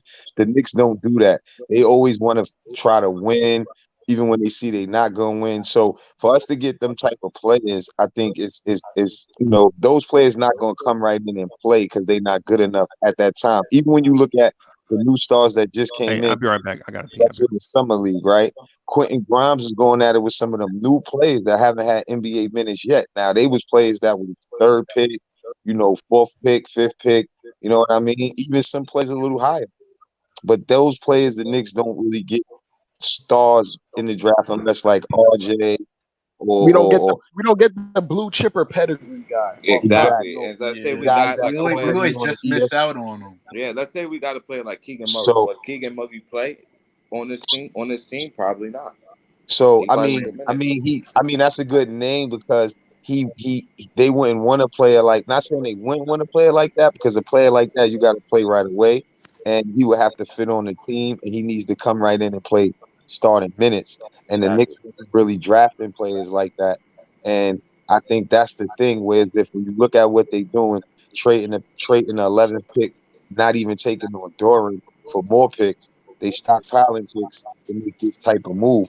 And I think this is why a lot of people saying, "What's the hold up?" If you already was preparing for this move, that's when Freezy say, we knew the type of deal would be coming that we wanted. You know what I mean? And when you look at the moves that they make, it's obvious because they're not trying to go in the direction that we want them to do in certain situations, like rebuild or play young guys more. When that's not going to equate to winning, but when they don't do it, they go the opposite direction and it don't equate to winning as well, then it's like, what are we doing? But they're not Yeah. going to change direction now. All they're going to do is add better players and keep going in the direction that they was going in. So it's easy for them to move those players that we argue about or that we want to keep. You know what I mean? It's easy for them to move them players and put other players in position that could do the same thing that was doing. And back to the point of the draft, we can't get them credit for that. You could get them credit for going in the draft and finding decent talent in late first and second round picks. And I think that's another sign of flipping picks when you can turn them type of picks into decent plays and to make other NBA teams want those players, then that goes to show as well that you're trying to get a superstar or a star, somebody going in the superstar direction. You know what I mean? Like Donovan Mitchell. So you making all the type of moves that I just explained, it proves that you're trying to win now somewhat or get back in the conversation to win now because they didn't play Obi. They didn't play these guys the type of minutes for them to be ready right now. You know what I mean? And the looks of it, my last point, Leon Rosen even drafting Obi when we had Kendall, it looked like they wanted to go in a different direction, but getting the fourth seed made them things already in the game. Say we could probably do something here. You know what I mean? So that's my point on it. Hey, But well, look, let me ask you a question, bro. Do you think like the Knicks should be like to Utah, be like, yo, I can help you out a little bit to that's how I've given them what they want for everything and be like, oh, let me take Jordan Clarkson off your hand. Let me take a mhm. Rudy Gay off your hand. Yeah, I said that too. I said that to make the deal more sweet, and that's probably what they doing because none of us is in that room with them talking, so we never know. We could be saying that these are the reasons why it could be taking longer. So we do got to be patient, respectfully. You know what I'm saying? And then you got to understand we dealing with Danny Ainge, dealing with Leon Rose, an ex-agent. You don't know the energy. You don't know if they want to, be friendly. Or most deals is done off of good deals anyway, off of relationships or previous business deals. You know what I mean? That's how the NBA is too. They said Wesley has some connects in Detroit. That's how the Detroit negotiations started to work out for us. You know what I mean? So all the deals is about who you know and other business deals, and sometimes it makes things hard when you haven't really been in that position and you coming from an agent side, you was tough negotiating with these guys. You know what I mean? So I don't know. I think Ainge is standing his ground because he know how to do what he do, and that's just it. It's gonna go down to the last days of it, maybe. They probably having a beer together right now, laughing at But it. see, now listen, No, I doubt that. for sure. They Now, probably if playing I'm, golf together, talking about No, I it. doubt that. yeah, however, yeah, no doubt, they get So out. how y'all So said earlier the deal would have been done then? I heard people screaming that, and those are the people who play golf together when the deal would have been done. You're not gonna be somebody I'm golfing with and play with my future, bro. Like I need this man over here right now. Stop talking nah, 7 you foot. don't need them I over Yeah, you mess there gotta right around and ease now, hit them you for in. with You the real. gotta golf ease them club. in nice and I slow. mess around and hit you with the golf club playing with me like that. Let me just say, okay, so if I'm a Knick, if I'm the GM of the Knicks and I'm Leon, I'm in this situation. If you don't give me what I want, because to me, I feel like I hold the cards. You got to get rid of him. He don't want to be there. You ain't got no team. Y'all rebuilding. You looking for draft picks. I got him. But it's the amount you looking for, I'm not about to just come off of it like I'm boo-boo the fool. So and this is what I'm looking at, too, for my future. We'll snatch Donovan for 4 to 5 draft picks and those few players you want. But even after that, I'm looking for the LaMelo Ball sweepstakes, homie. He is not staying in Charlotte, in my belief. I've been watching this dude since 13, 14 years old. I know when he's unhappy and all of this type of shit, right? Excuse my French. He not staying with them. He only going to go to 2 places. He want to And go to the most Lakers, likely it's Pope. Lakers Yeah. or the New York Knicks. Now, when he become a restricted free agent, you got Bronson, who you could do a sign and trade with. I'll be looking to grab Donovan Mitchell, give rid of them 5 first-round draft picks, and when LaMelo Ball become a restricted free agent, I'm trying to do a sign and trade with you for Bronson and LaMelo. What's up? And we can build like that from there. Right. I understand what you're saying, man. It makes total sense from a relevancy perspective, right? Because LaMelo is For poised who? for the Easy. big time. Hold on, let me do this just real quick. So Icewater NYC, thank you very much for the generous contribution. He says if it was just picks, then I say no problem. But players too, Donovan Mitchell, that's a superstar trade, and Donovan Mitchell is not a superstar. Hey, thank you for that generous comment. What's up, AD? How you doing, man? Hey, Marv, what's good? How you doing too? What's going on, Yo, what up, Uncle AD? Crazy What's good, and the Marv? panel, What's my good, man y'all? H, What's good? and What's good? everybody. Salute to you What's up, all. Mom? What's good, Yeah, Steve? I wanted to chime in. Salute to the panel, to the chat. I just had a question for everybody before I give my synonymous on what I think. In everybody's eyes on the panel and in the chat, what exactly position are the Knicks missing right now? Is it the 2-guard Donovan Mitchell spot? It's star Yes. spot. It's the spot for a star. Okay. All right. That Okay. too. All That right. too. The reason I I think we're just asked missing that. a wing. Okay, and the reason I asked that is this. Now we fighting over should we do this deal because of what they want in return, correct? Well, right.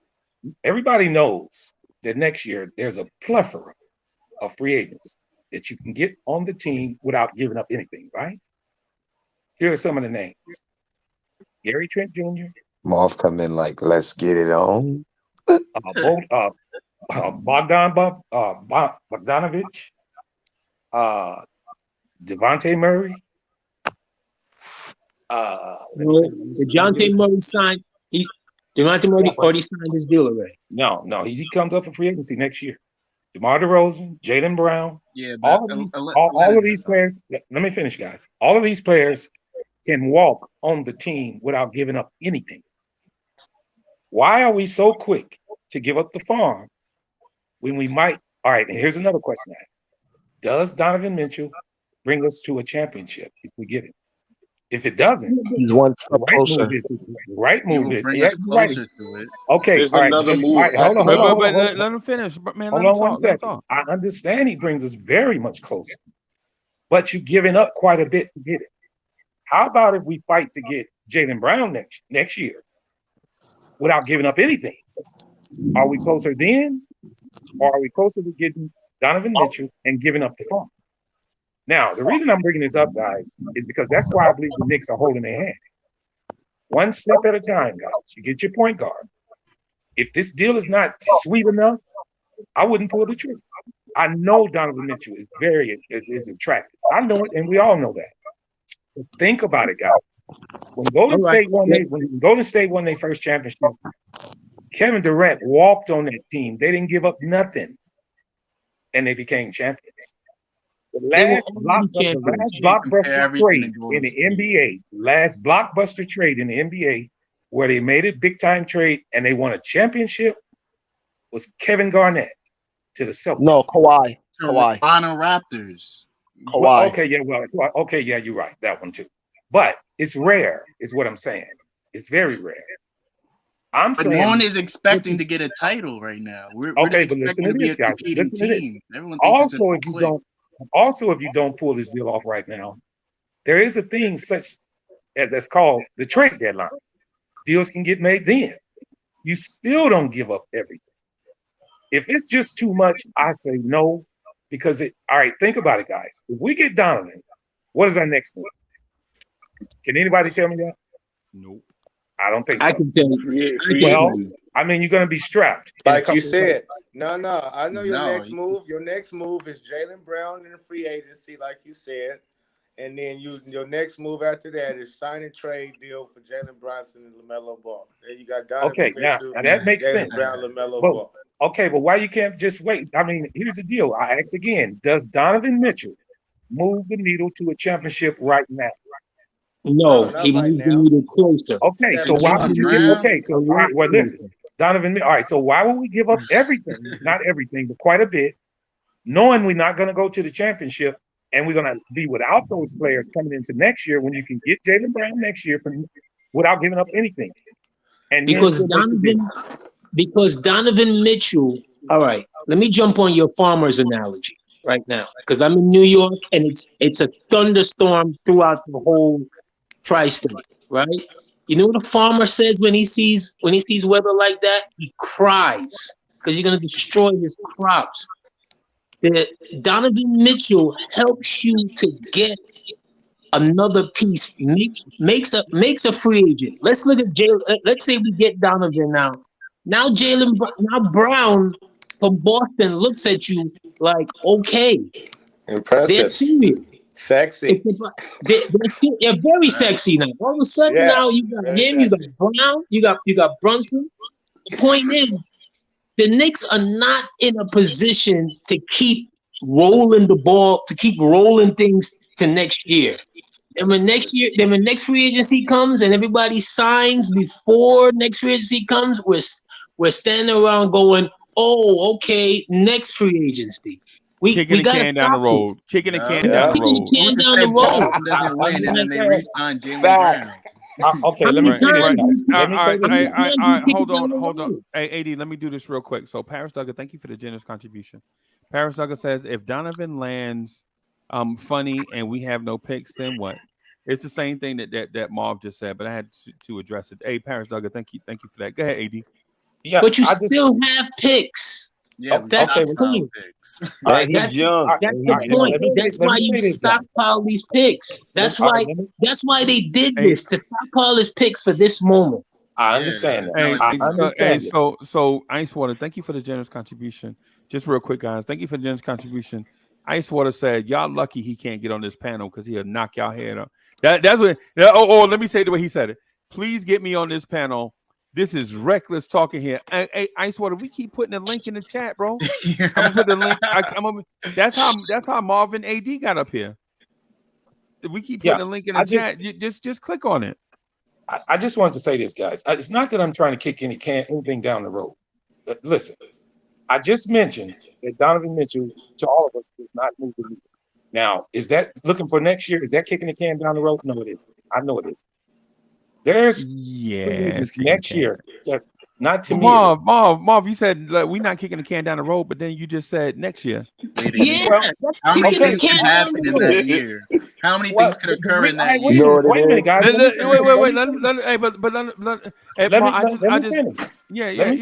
finish.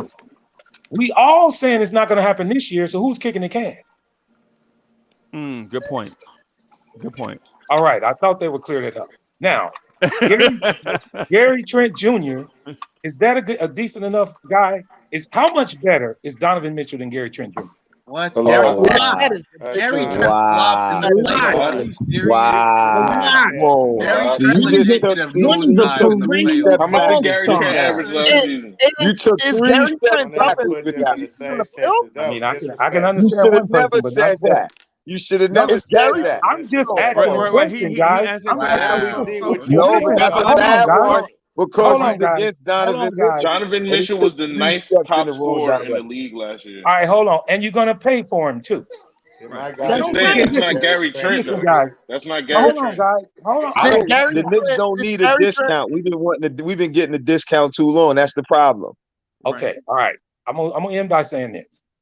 Let the Donovan Mitchell trade go through, and we don't win it. Everybody on this panel is gonna be sick. You're gonna tell me No, next year.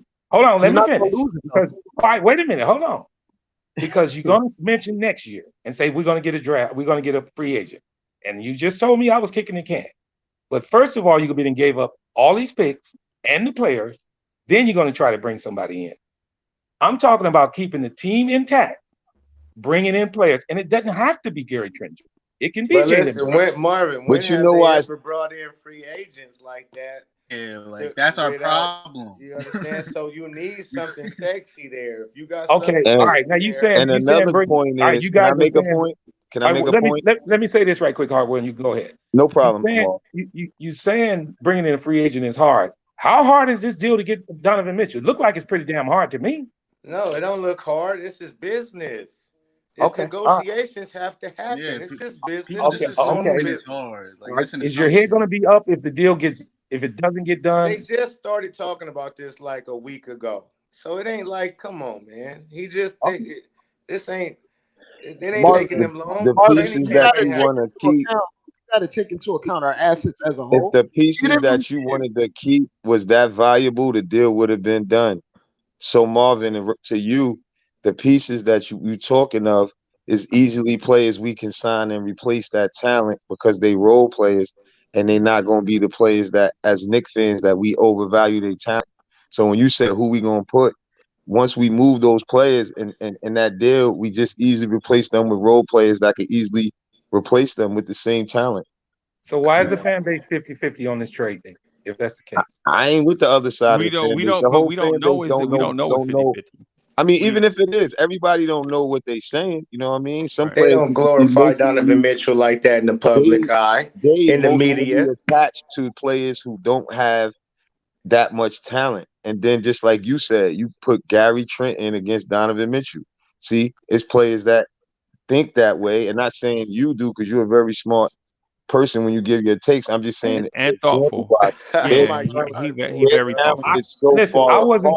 I wasn't comparing Trent No, Jr. but to you are Donovan when you Mitchell. even Man. say it in Yes, the you same breath. did. No. I'm Hold saying on, you let me can get finish. him Hold on, and hold on, Jalen. hold on. I'm saying you can Hold get on. him and Jalen See, Brown. but hold on though. But listen, just like you say, everybody got to listen to you to hear you out. Same way, you got to listen. So we saying by you getting some talent, you're going to attract more talent. You know what I mean? And I don't think that Donovan Mitchell is the last piece that we're going to be able to acquire. You know what I mean? Right. Because we're going to have to take time to build anyway. We're not going to walk right in, but we got to go piece by piece. People And think the like I team's said gonna be earlier, done. Like think about it. We still got Randall, Fournier. We got players on the team that's worth something. And if they don't take them in this deal, which Randall ain't even on the table in that deal, it's a lot of other moves to be made. So we got to start acquiring stars piece by piece. And No, I he's think right about that. You're definitely right And about that. this the major thing though. The major thing is Jesus the New Christ. York Knicks is a young squad already. So it's not like you rebuilding with them. They actually develop like they actually already gonna be in playoff contending, whether it's 7, 8 seed, 6 seed, 5th seed. So your first round draft picks, you're not gonna be lottery picking in the next 5, 6 years. You gotta and think about Donovan's that. 25. So it ain't like yeah, you're gonna I get the said He's that number not too. 1 30. pick or you got possible actually number 2 pick. Them So picks is so gonna be that's both 13, sides 15. right there for you explain. That explain both sides, the pick side and the player side, what the Pope just said. Okay. All I wanted to do is just throw it across. I'm not against getting him. I'm just saying, I believe that's in their thoughts, and that's the reason they haven't pulled the trigger. We can all speculate on why they haven't pulled the trigger, but none of us really know. But I don't think Marv, I don't think you're a Bulls fan, right? Bulls and Knicks. But you pull for the Knicks, right? Yeah. Yeah. Right. But My thing has always been with Chicago Bulls fans, and I'm not making this like personal or nothing. But I make think it personal. I ain't making I don't make nothing personal, bro. It's just sports talk, man. We ain't doing that. And Marv know that. This is about conversation. You know what I'm saying? My thing with Bulls fans though is Bulls fans to this NBA sports talk spectrum are new, right? They new to this. They are like the group that came in like right at Jordan and to the present, right? But when you ask Bulls fans about the years before Jordan and back, they can't speak to the Jerry Sloans. I can, Freezy. The Bob Loves. I'm I'm just saying in general. Just in general. They can't speak to the Jerry Sloans, the Bob Loves, Chet Walkers. Cocaine Quentin Daly. Lord Van Leers. I watched them all, Freezy. I watched them all. Hey, the George Gervins. I watched them when we got them too. Right. And so what it is the Bulls fans are in a great place now. I'm not. But before Michael Jordan, they were not in that great place. No. Right. And so like when I hear Bulls fans, not just you, but Bulls fans in general, speak to where the Knicks are and what the Knicks should do, I always cringe because I'm like, man, those dudes had Jordan. And don't appreciate how lucky and fortunate they were. I do to have Michael Jordan. So they don't understand how lucky and fortunate they were to get Derrick Rose with the number 1 pick, and he was from Chicago. I know about that one too. Right? See, the Knicks, when we had a franchise player, we defined his tenure here as an era of great team basketball and never appreciated that he was a generational talent. See, the 90s and the 80s for the Knicks were about Pat Ewing and his greatness. 1 star above all, and he carried a franchise on his back for 15 years. Right? Church. And so what happens is people say, I love the defense. I love the grit. Man, I love Mason and Starks and Oakley. And man, listen. Mason, Starks, and Oakley are on other teams were 14th. Maybe Oakley was a starter, averaging 12 and 10, right? With the Knicks, Pat Ewing carried them to a level that they would never have seen without Pat, right? And then we have this conversation. So right today, we're having this conversation of why not trade such and such amount for Donovan Mitchell, right? But Knicks fans can't point to any time in their history outside of Patrick Ewing where one guy is a generational talent that could carry a franchise for 15 years. And I know people want to say Melo. Don't do that. Don't get me. I love Melo, but don't get me started on Melo. Because Pat Ewing played on both sides of the floor. Does Donovan? What players did Carmelo Anthony take from the trash heap and elevate to all-stars beside him? So what I'm getting at is with this Donovan Mitchell deal, I don't care what the price is, bro. I don't care. I understand the sense because people underestimate what the potential of a star becoming a superstar means to a franchise. If Donovan Mitchell comes, bro, Mom, I know you don't know this story, but I'm gonna tell it anyway, real quick. The Knicks in 1996, the Knicks had 3 first-round picks, right? And they could have traded up. They were targeting Jermaine O'Neal, right? They're like, we're not trading up 3 first-round picks to move up to 10. Well, Jermaine O'Neal went 9, right? Guess who went at 13 in that draft? I don't remember myself. Kobe Bryant. Ouch. Kobe Bryant. Come on. No, I think Jermaine went. No, Freezy. I think Jermaine went later. Oh, Jermaine with the pick before us, right? Nah, yeah, Jermaine went like Still don't we matter. They had. could have moved up to 10 and got Kobe at Yeah. 10. Yo, hold on. Now, what it was, we had I think we had 17, 19, and 21. Something like that. Right, back to back picks almost. Right. And Portland picked him at 16, I think. This is right. Talk But there were 10 other teams that missed out on him also. So that's just a situation. Yeah, but hello? Yeah, Jermaine O'Neal went 17 right in front of us. We picked 18. We picked 18, 19, and 21. And so we picked 18, 19, and 21. Guess who we didn't pick at 20? Zydrunas Ilgauskas. We passed on Derek Fisher. We passed on Jerome Williams, Junkyard Dog.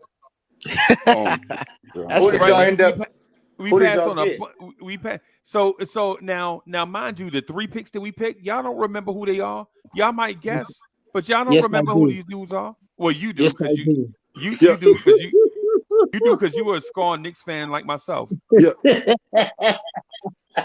Hey, so Marv, what I'm getting at is to your point. Why you say why wait, bro? Knicks fans of from our era, bro. While the Bulls celebrated, holding the Larry O'Brien trophy, the Knicks were passing on Kobe Bryant. And just one more thing, and then you guys can go ahead. And 10 other teams did too. They passed on him also. So it wasn't like you were the only team that passed on. Also, I watched all of the Bulls, and I suffered through our hard times. I have not one time been on a high horse because we got Jordan. The Bulls' front brand is the cheapest in the NBA. We're not even over the luxury tax now, and all we needed was a Mo Bamba, and they didn't get it. It's not like I'm born. How was you not on how was you not on your high horse when you got the greatest player? And see, this is what I don't understand with you. I never bragged about Jordan. I appreciate your basketball. This is what I don't understand with you, Marvin. It feels like you wore a number 23 jersey and a Gerald Wilkins bottom. I don't understand. You can't be Mark. Like I don't understand. All right, well, let me say this. That's your logic.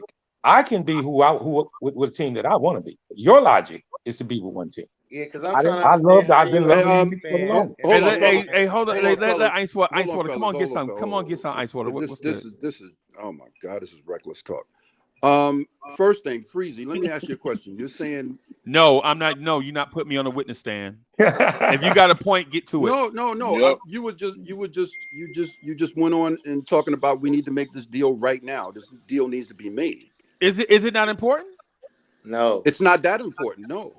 Yeah. It's not that important. Oh, Donovan Mitchell. Okay, go ahead, bro. I'm sorry. Go ahead. Donovan Mitchell is not a superstar. If he was a superstar, if you're talking about wait, hold on a second. If you're talking about one of the 5 best players in the league, then I say yes, roll all in. He's not. It's the same thing with Carmelo. When Carmelo was up, I said, whatever you got to do, whoever you got to give up, get Carmelo.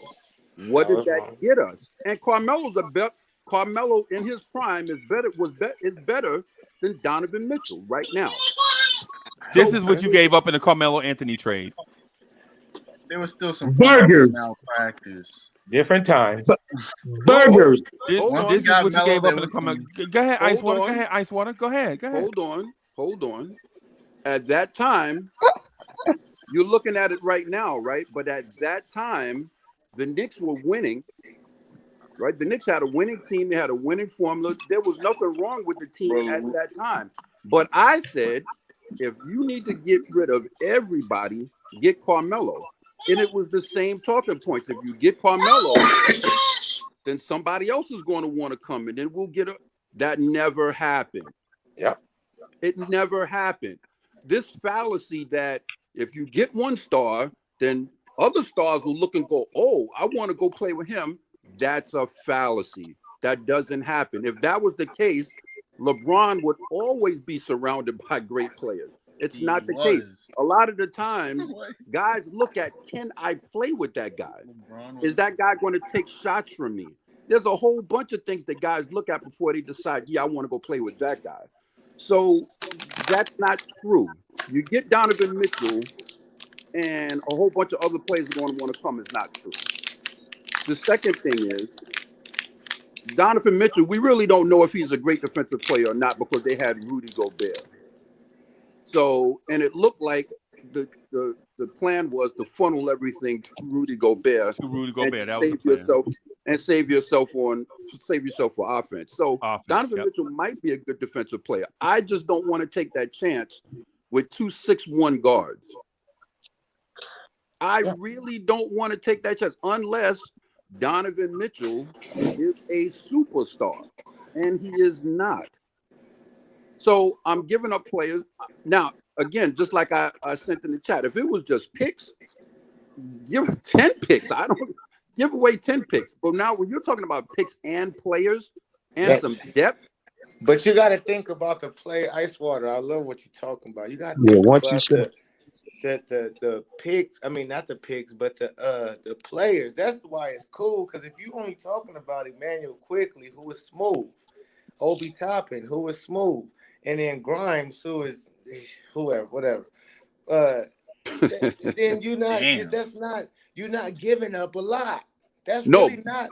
You really not blowing it up to get That's what I was going to say. thing. No, and it's not like they saying they want RJ Barrett plus Obi. That's what I was about to say. I get what you're saying, and I agree with you. So it's not you. But if but Icewater, but you said Icewater, you said it was about the give me players. 3 picks. If Ainge said give me 3 first-round picks and give me Obi Toppin and Quickly and Grimes, okay. No, see, okay, Icewater. The thing is, I think the Knicks' only problem with having good free agent because they've been drafting so badly that they haven't had nothing sexy over there to go to New York. So a lot of marquee free agents, they be like, man, I'm gonna go over there for what? I'm gonna be the only player. Yeah, let me say one thing. All I want to say is, in reference to what you said about the players side of it, you got to remember, like he just mentioned it too, if we're going to keep the main players that we see that's really going to be on our team, that at least we're going to pay, like the RJ, players like that, then it got to be a good deal because there's no room for all those players that we want to keep, and they're not going to get real development minutes that they need. You got to move on from that. You still need a bench. You say, yeah, and you still need a bench. And I said it earlier, the players that you're talking about is easily replaceable as far as bench players in the NBA, as far as players that will be available. And that's the whole point of when you move on from them players and not lose RJ Barrett or, even Mitchell. That's why they wanted Donovan Mitchell. I mean, they wanted Mitch at first. Ainge wanted Mitch. And again, I understand what you're saying, and I agree with you. Those guys might not turn out to be any type of players. I get it. So that's why it's worth But for Donovan Mitchell, right? That's the difference. I'm not giving up all of that for Donovan Mitchell. He's a player. IQ, Obi, and Grimes is not going to get me to the. But let me ask you a question: who would you give that up for? What player? Name a player for me. Top 5 player in the Kevin league. Garnett. They're gonna want more. Hold on a second. But he's worth it. But they're he's gonna worth want it. way more than that from Kevin Garnett. But he's worth it. They're gonna want RJ or Mitch. Can I take? All right. Let me address this RJ thing. The reason Utah decided not to want RJ was simply because of the contract that's going to come up for him. Correct. You keep him, you're going to end up paying that contract. You talking about bringing other players in. You bring in Donovan Mitchell. Your money is not what you think it is because you got to pay RJ.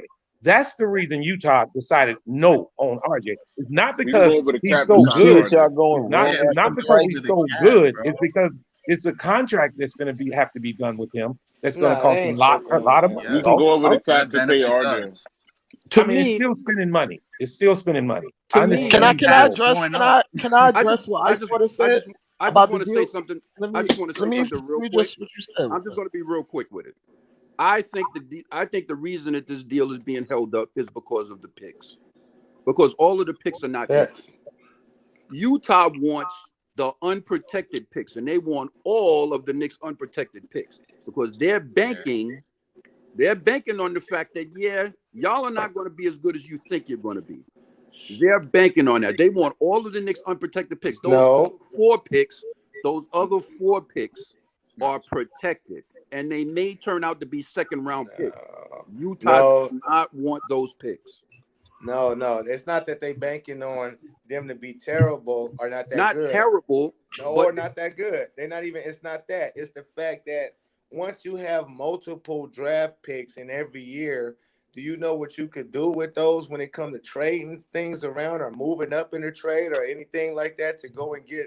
Yeah. So it's not that how you taking. It's like, all right, we gather so many draft picks now, just like he did with Boston.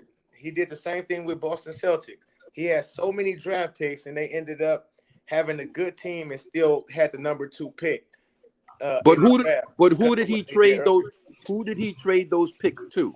Who did he get those picks from? The Nets. There was a reason he made that deal with the Nets. He was banking on the Nets being back.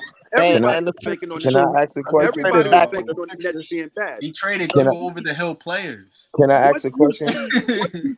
Once the league, the Knicks have this reputation of being bad and drafting bad.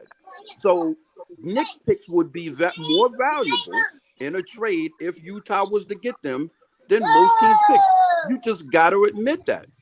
I know if you get Donovan Mitchell with Jalen Brunson, R.J. Barrett, and Julius Randle, whoever you got at the center, and some people coming off the bench, you go and get a free agent like Rondo out there or something like that. Rondo, to come off your bench as a backup point guard or whatever the case may be. Because if you're getting rid of quickly, you're gonna need that. You're gonna need to fill the void. So if you need to fill a couple voids, but that core right there, that first 5, they can compete with whoever. And you gotta remember, on any given night. At that time, the Nets were desperate. They wanted someone to play with Darren Williams, so they did they just wanted to make a splash. So they just did that silly trade that ruined their franchise. And I asked far as the player wise, right? When you said that was too much, I was trying to say that, once you see like what Rudy Gobert go for, you see the market gonna keep going up. You know what I'm saying? And I think you comparing Donovan Mitchell the wrong way. Because if he's an all-star all of these many years, average 20 points his first year in, he's more trending to be a superstar. You see what I'm saying? Let me finish. Where did they get Utah? Where did they get Utah? Well, we are the Knicks. Can I finish? Yeah. We are the Knicks, and what I was trying to say to you was we building something, and like Pope was just saying, him with those other players that's still gonna be here, that's building a team that can contend in this Eastern Conference. You see what I'm saying? So we're not saying that he's gonna get us to a championship. We're saying that we got to start with the playoffs before we talk championship. He brought his team to the playoffs most of the years that he's been on that team. So we got to start in that direction first. Another point I want to make is y'all keep talking about draft picks and all that. You got to look at what the team is doing. The team is not spending those picks to go down to get these young players. So when they get an opportunity to get a star out the league, here's the opportunity that's not going to just pop up, or a player is going to just want to come here. You got to factor all that stuff in. One, he got New York ties. He's still young. And y'all just looking at what he's without help in the sense of who we got on our team or who we will have on our team, and in a different location as far as from the West to the East, even though the East is so competitive more than the West right now. So that's another reason why we have to add more talent to this roster. And that's all I was going to say on the last. He's 25 years old. Adding more talent. The same age as Brunson. Adding more talent, I understand that.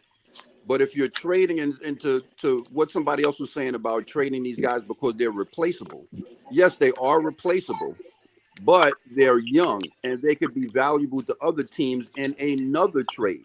This is why I'm not so hot. But Ice. If it was about trading the players and the Knicks were doing that, they would have been gone already. They're not doing that.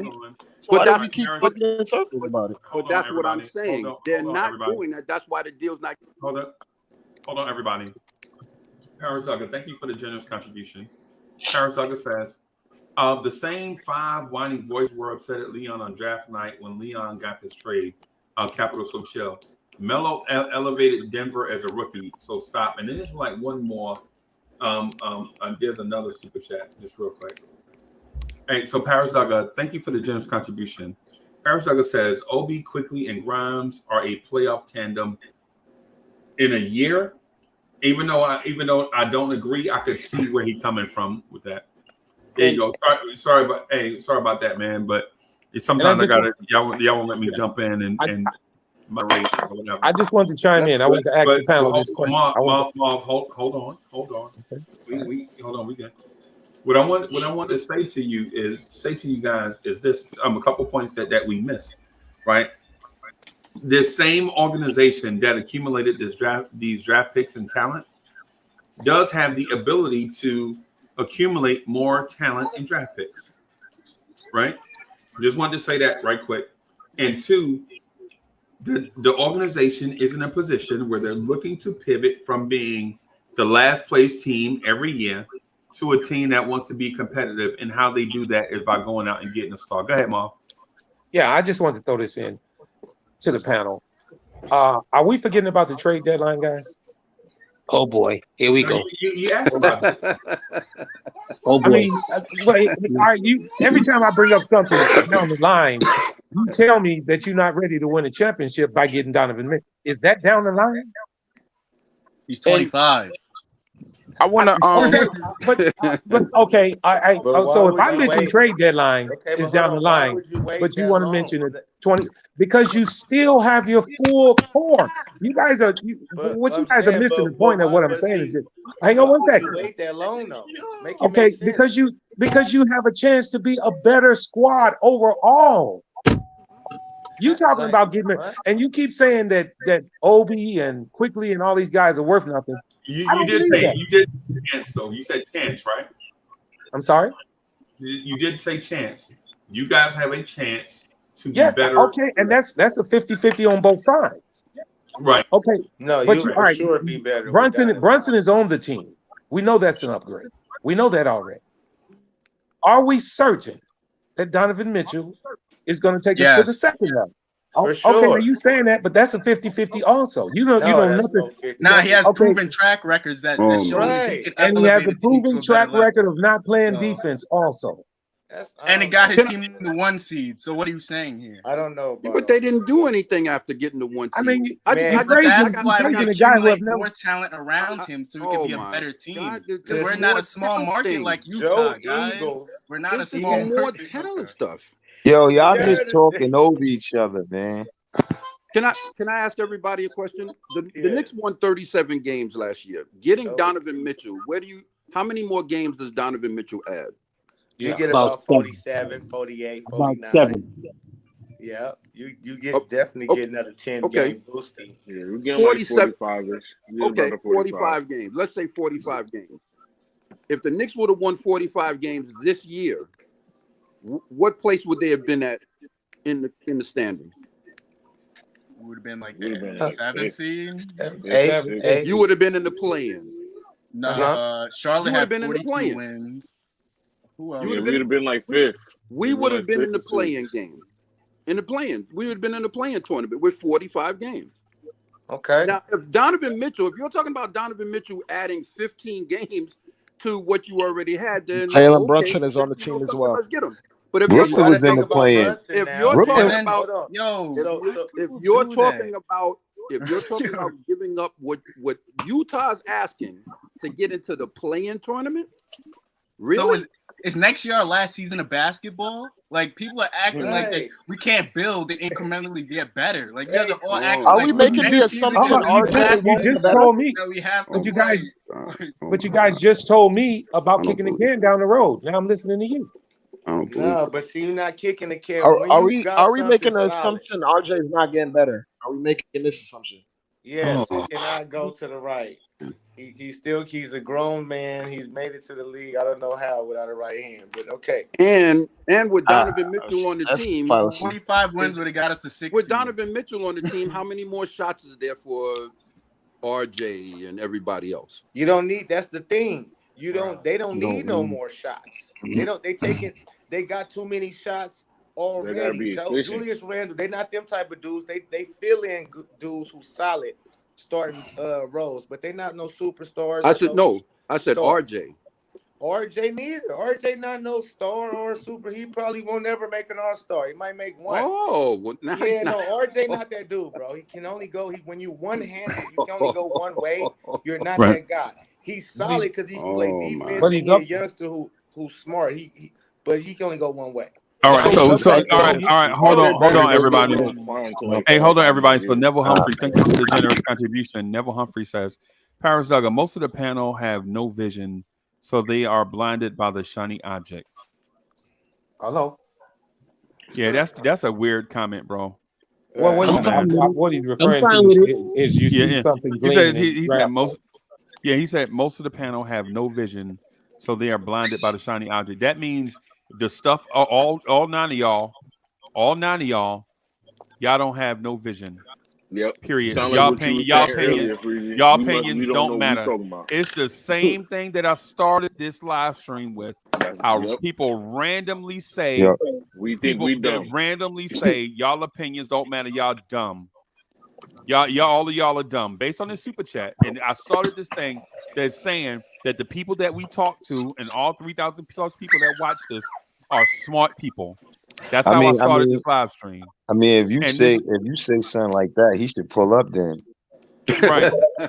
Most of the panel have no I'll vision. leave if he want to pull up. I'll leave just for him. Y'all don't have no vision, bro. Y'all don't have no vision, and y'all blinded by shiny objects. And I want to say one more thing. The Pope, my man RJ just did get it right here in this season. So these, because we ain't talking about the format Lakers like that. So don't be too hard. RJ still got 4 more years to get into his Don't prime. be too harsh on my third-year player, bro. Because we let the Lakers format. And look, Pope, RJ better than your whole team over there. For sure. Hey, listen, for sure. Better than Austin. RJ Barrett. Over all Pope, of them boys too, so I'm with you, my guy. Yo, hey, Pope, listen, you be knowing your shit though. Y'all rocks with you, bro. I know, man. Appreciate you, man. Because I'm gonna be frank with you, man. I'll trade all them boys. Hey, Pope, just real quick. Well, I respect that. Pope, you know, a third-year RJ average more than a third-year Kobe, right? I mean, listen, I've liked RJ. He said he'd trade for RJ, any of those guys. I'll trade any of those dudes. What I'm just saying, RJ, I gotta see it to believe. I couldn't believe even at Duke, because I rock with Duke when he was over there. RJ Barrett, Zion Williamson, that whole Cam Reddish, that thing was crazy. I watched every game and checked him out. And I'm like, this dude cannot go to the right. He refused. And in the league, he didn't do it, and I didn't see a progression his second year. So if you're saying he did it his third year, where he corrected his incorrects, then cool. I'll start, everything else I like about his game, but him only going one way. Yeah, he got a little bit. The point that I was getting at though with the RJ and Kobe comparison is you can't project their career when dudes are 20 years old. Like when dudes are 20, when the dudes are 20, you can't project what they're gonna be long term. Because at 20, we thought Kobe was gonna be good. We didn't think he was gonna be Michael Jordan good. You feel me? Easy. Correct.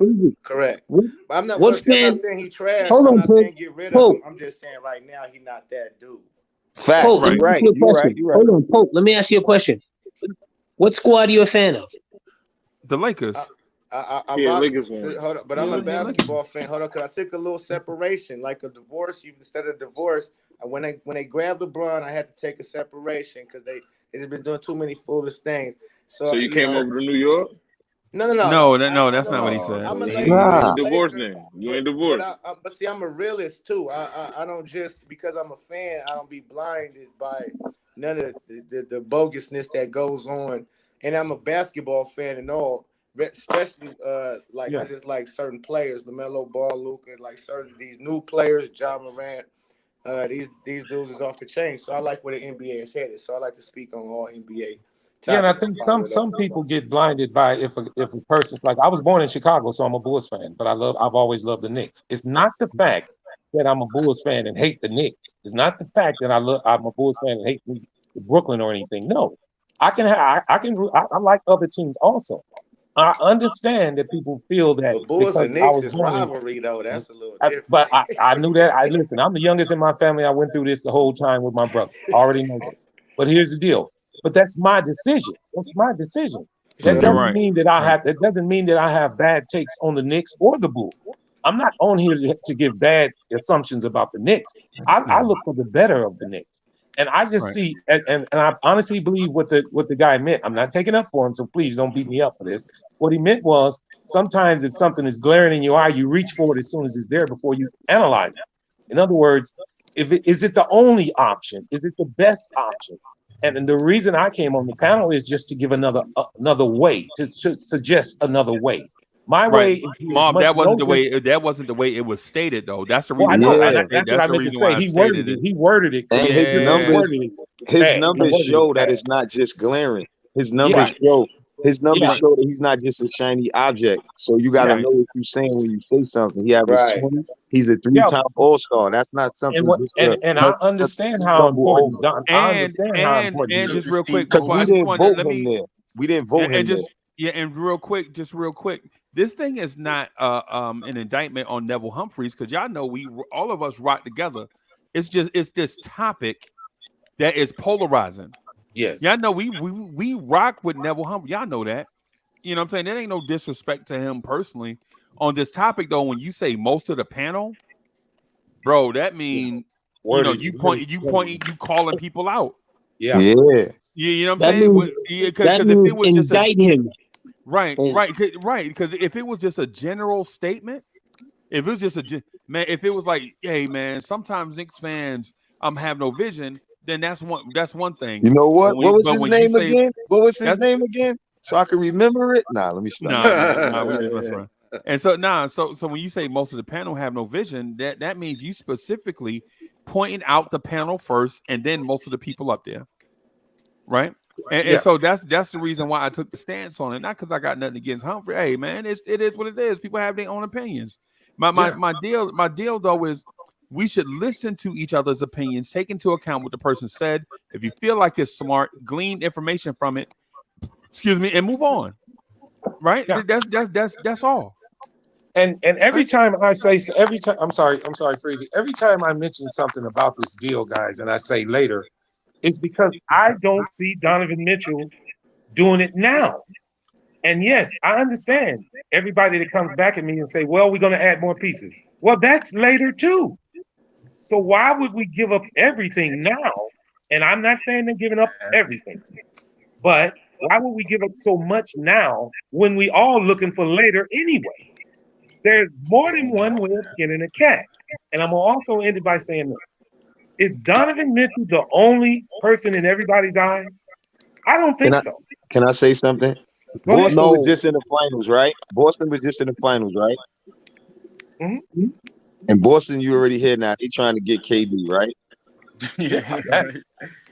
So KD is totally different than Donovan Mitchell. No. I'm showing you how a team that already has in contention, right?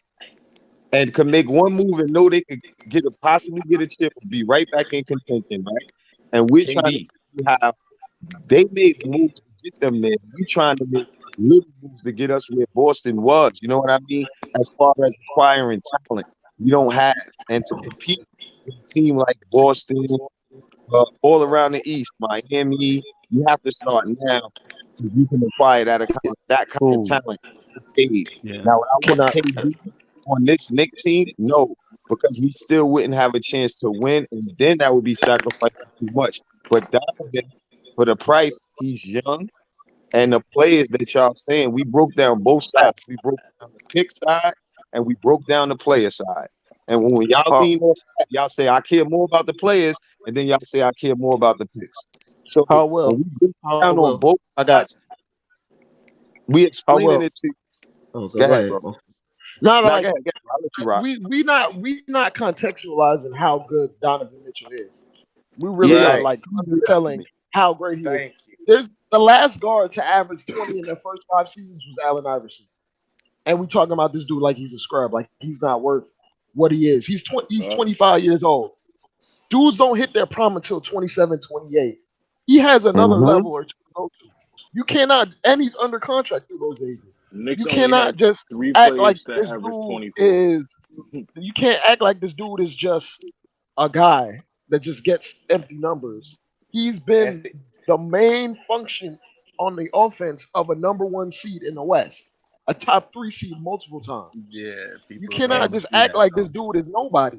And we know, right. and It's not like he had one good season. And Bro, I had superstars the don't leave. numbers up. I had the numbers up on the screen. The dude has been doing this since day one. Nev, what's good? I know you got something you want to mention. Go ahead, bro. Yeah. Before they cut you off. Well, first thing I want to do, I want to go back to the Carmelo Anthony trade because we traded you said a bunch Carmelo of players. Anthony, right? Yeah, Carmelo Anthony trade. Yeah, because we traded a bunch of players when we traded for Carmelo. I knew that was going up. And even today, we can still see some of those players that we traded are still in the league, and well, at least one of them, Delano, whatever his name is, Gallinari, yeah, and still excelling. And imagine if we had Wilson Chandler and Doug McDermott. And Doug McDermott is still in the league. Well, I'm not even talking because that was a draft pick and somebody else. We might have drafted somebody else. So I'm not even going to talk about Doug McDermott. But let's do Gallinari. Let's do Chandler. Those players could have been giving us their best years with Carmelo. You know. Oh my God. So that's why I'm saying let's not do this. It's a totally different situation. Hey, no, let him finish, bro. No, I don't think it is. I don't think it is because while some of you guys might have a low opinion of Obi, I believe Obi is going to be a star. I believe quickly is going to be a pretty damn good player. So all right. So, you believe in cannot Hey, hold on. Let him finish. Man. We cannot sit here and just be judge and jury, you know, and that's what we're doing once again. We trying to be judge and jury and say what these players are going to be.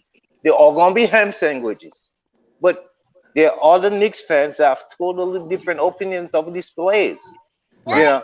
And my thing with this trade is not that I don't want Donovan Mitchell. I want him at the right price. That's it. If we can hold the core players, because I believe some of these players are about to blossom. So if we can hold these players, even giving more picks to keep these players, then I think we can have both worlds, a combination of both worlds. Right, like Hannah Montana, best of both worlds. Yeah. So that's all I'm saying. So we don't have to be hasty. We can be patient and let the process play out, you know, because I think in the end we're going to get a good product. I ain't see this many tomatoes in the chat in a long time. Man, just let my man finish though. Let him I'm a big guy. I can take tomatoes because I really believe that's the way we have to go. My bad. I thought I was muted. My bad. No, that's okay. That's okay. Listen, guys, everybody has the right to their opinion, and everybody has the right to throw tomatoes if they want to or not. Right. I'm not throwing the issue that Donovan is not a key piece to come to this team. I want you guys to understand. Y'all need me to put Donovan Mitchell numbers back up? I'll put them up. Please put him up. Please. Oh, I know his numbers. I'm looking at his contract too. I'm looking at his salary too. He's only also, and I brought this up earlier. And the first thing that was brought back to me was that we can sign him under the salary cap because he's already on the team. And I mean RJ's deal. Donovan is very close to a max deal. RJ's going to want a max deal. And we just signed Brunson. So that's 3 max deals on the team. This is now, when I say kicking the can down the road, you can't kick the can no more now because you're not going to be able to do anything. RJ ain't gonna want no max deal. He's gonna want a rookie extension. He's gonna I just got one question for you. To us it's nothing, guys, because we're not paying the money. I understand. It depends on who's around him. He may take a better deal if you got a better team around him. What? All right, I got a question to the panel. What's the lowest that you guys think? Hang on one second, guys. What's the lowest you think RJ's going to accept? I mean, like I said, he's going to want the max. It has to make sense. If the team is building, like you get them type of players, we get Donovan Mitchell, then it's still up to him anyway. But I'm just saying it would make more sense to see I'm just asking, the type of players. What is the lowest you think he's going to accept? I can't count nobody's money. I can't say. Right. If Even if he take the max, I refuse to do that. Even if he takes the max, is going to push for the max. Okay, all right, and I understand that we can all be jumping around on that all we want because we're not. Is Bronson getting the max? Do they got anybody under a super max? You talking about New York Knicks who got a ton of money? So you still not even making sense. Nobody is signed under a super max. Do you understand that they could sign almost 4 super max deals? Facts. I understand. We've been making money all these years. And the players that you telling me that's going to be right under the max are not the players that's going to get you to a championship. Now I want to talk about what Nev was talking about when he say this quickly and topping. Yeah, they cool players and they might become something. See, that's the thing. They might become something. Right now, Donovan Mitchell is something. You look at these numbers. Every year he's gone up. Every year it's gone up in everything. So, and that's been with the Utah Jazz. The reason why people is not highly on it and it's 50-50 is because he don't get talked about like the LeBron James is in the this, that, and the other. But he didn't put up great numbers and carried a team who was down in the waters.